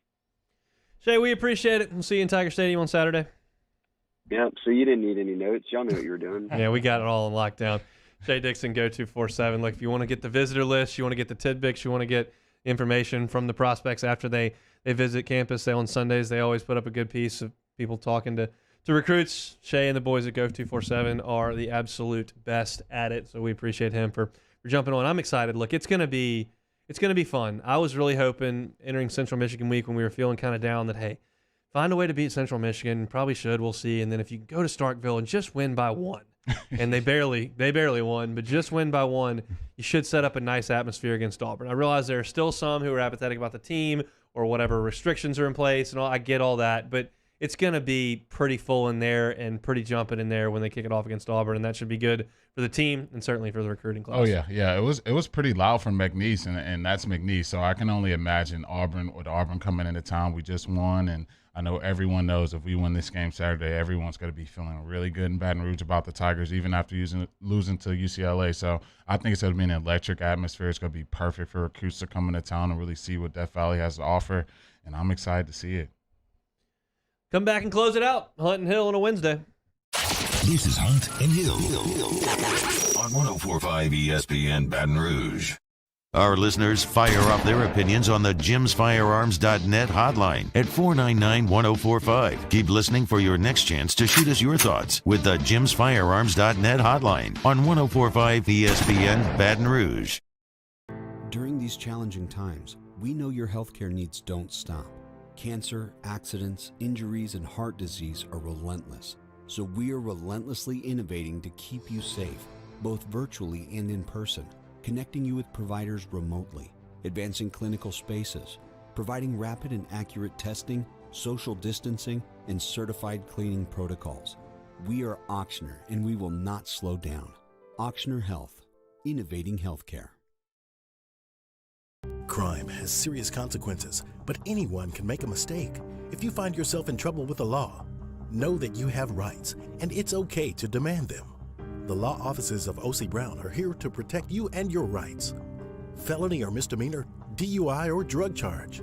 No matter what crime you're accused of, you still have rights. Let the law offices of O.C. Brown uphold them. Call 225-343-1111. Your law firm for a lifetime.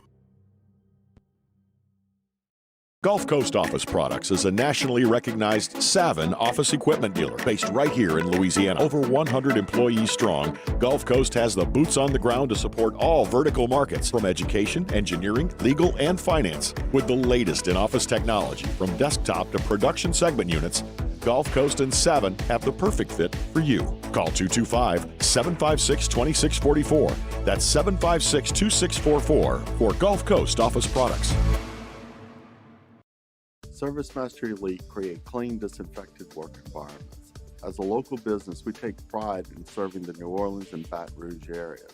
Our cleaning protocols follow CDC and OSHA standards for healthcare settings, offices, senior living, restaurants, and industrial plants.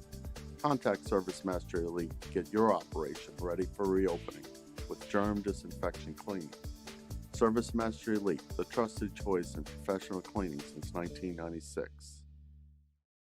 Starting in 1974, Central Plumbing has served Baton Rouge and surrounding areas for all of their plumbing needs. Through these tough and trying times, we want you to remember that the Payne family is here to continue to support and serve you.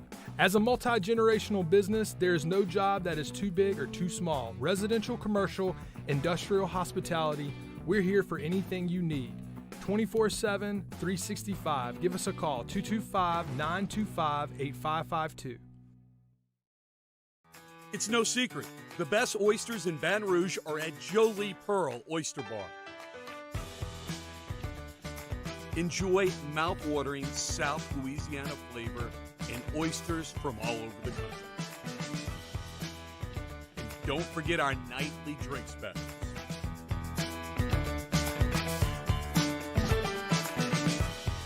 Jolie Pearl Oyster Bar, located in downtown Baton Rouge. Eli's always been into grilling. It took us a while to see it, but the signs were there. What are you doing, Eli? I knew grilling was my thing. I have been talking about it throughout my career. Happy with the results?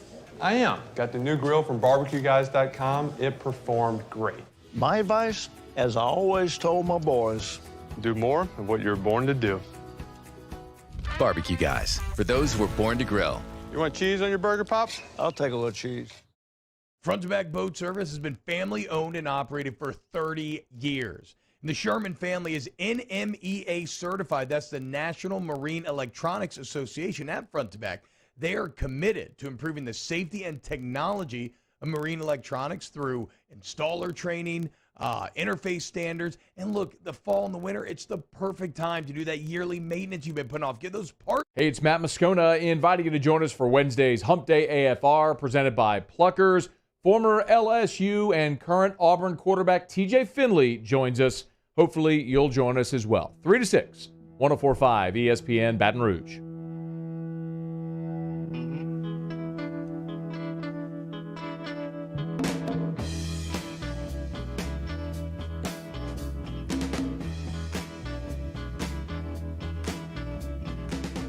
This is Hunt and Hill on 104.5 ESPN Baton Rouge. Let's close up shop on a Wednesday with some take it or leave it. As usual, Jeremy Hill, the Bears up in Chicago, looking at moving off the lakefront. You take or leave that decision? I'll take it. They haven't done much to that stadium in a very long time, and that wind from the river gets real rowdy. So I'm sure opposing kickers and kickers from the Bears will definitely love that. You know, as you know, I have a lot of Bears content in my social media feed because of the amount of Cubs people that I follow, and they embrace this ridiculousness in December and January when it's 4 degrees and the wind's blowing and nobody can move, and that's what they call bear weather. And you sit there on Lake Michigan, and I've never been there and will never be there in January because that's torture. But it's just like, miserable. And they're looking at moving out. Soldier Field is the smallest venue in the NFL, well, until the California kids moved around in Los Angeles and were playing in soccer stadiums and whatnot. But it's small. And it looks weird because they've still got the columns out there, but they've renovated, and it looks like a spaceship landed in Soldier Field a little bit on the lakefront. But look, if the Bears want to host a Super Bowl and create some better facilities, and it's off the premises there, right off the lakefront, that's fine by me. All righty, Joe Madden of the LA Angels says Shohei Ohtani is the greatest thing he's ever seen in baseball history. You taking or leaving that? I'll take it. This guy could have led the American League in home runs, and he's a dominant starting pitcher. That's unheard of. If he was doing either one, he would be doing it at an all-star level, and he's doing both at an all-star level. He started the all-star game and hit third. That's unheard of. Babe Ruth was doing it against a bunch of guys who probably weren't very good at baseball, and he was. This guy's doing it against the best talent we've ever seen, and he's doing it at an unbelievable level. I'll take it. People are missing Shohei Ohtani because he plays late and with a team that's irrelevant, which is a shame, but he is a superstar. Richard Sherman signs a 1-year deal with the Tampa Bay Bucks. Taking or leaving, he'll help their secondary. I'll take it.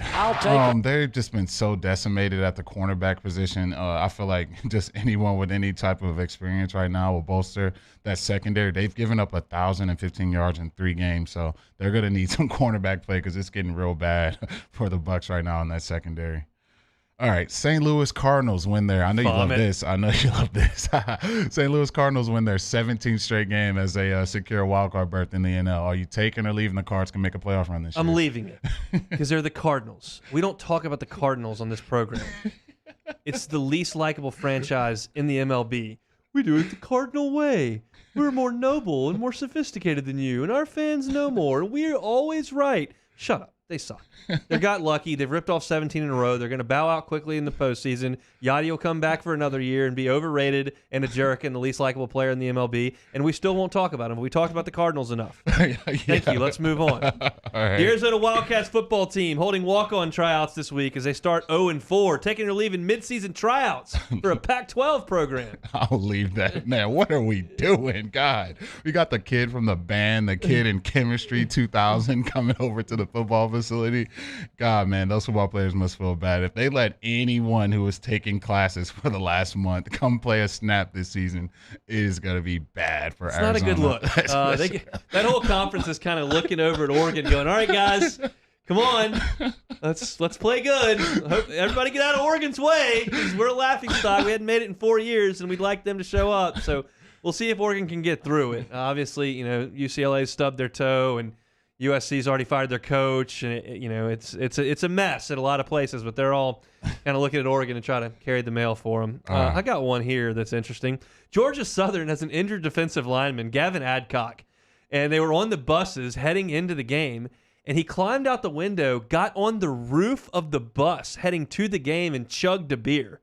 He's been suspended. Take it or leave that suspension for Gavin Adcock, who was inactive, chugging a beer on the team bus. Man, I'm leaving that suspension, man. I'm loving the energy from that kid, man. I like to see a little rowdiness, especially before a game. I think, what was it, the XFL that had the remake? They had dudes chugging beers in the end zone after touchdowns and stuff. I think it's just hilarious and funny for TV, so I'll tune into that kind of stuff. If Gavin's trying to get the Georgia Southern faithful on their feet, then that's a good thing. We saw Justin Thomas and Daniel Berger for the Ryder Cup Cup team, shotgunning beers on the tee box when they weren't playing in the afternoon. Let's get the people what they want. I'm all for it.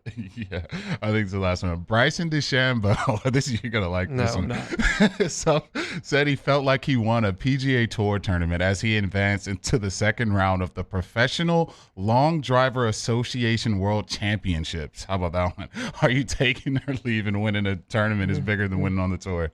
I'm going to leave that. Look, Bryson did do some unbelievable stuff in the Ryder Cup. He had 86 yards into a par 5 because he drove it like 470 over a lake that was in play. And then on day 3 in singles, he drove the green on a 400-plus yard hole and made eagle right on, which was just remarkable on Sergio. So, look, he's so much more talented than any of those guys. They just wail away and they miss the little grid more often than not. He hits it almost every time because this is how he's tried to play golf. It's never been my contention that it wasn't an interesting way to go about things. I was just furious when he said his hands were blistered. He couldn't practice for the Ryder Cup, but he played well. He got 3 points, so more power to him. Go do your long drive thing. I'm not going to pay attention to it, but I'm all for it. That's all. Yeah, I just like how Bryson just goes against the grain in every way he can. He does. He knows it annoys people, and he just keeps it up. So I'll be tuning in to old Bryson, man. He makes me chuckle. He does. Fun show today. Had Jason Caldwell from Inside the Auburn Tigers in the first hour. Talked a little bit about LSU baseball signing class, ranked in the top 10 in the country to end hour 1. Kyle Williams and Shea Dixon joined us. Kyle Williams going into the Louisiana Sports Hall of Fame. Shea Dixon, just the man on the recruiting trails. LSU has a big weekend. Big show tomorrow for us. We'll have a Throwback Thursday. Excited about that. We're back tonight from 8 to 10 on the Tiger Zone over on Eagle 98.1. You can call us up, 499-9898, after the Ed Ogeron Show, which is 7 to 8 over at TJ Ribs. Matt Moscone is driving you home. Jimmy Ott is at 6 to 8. Next, your early line with Musso and Mario. They're coming up. It's 104.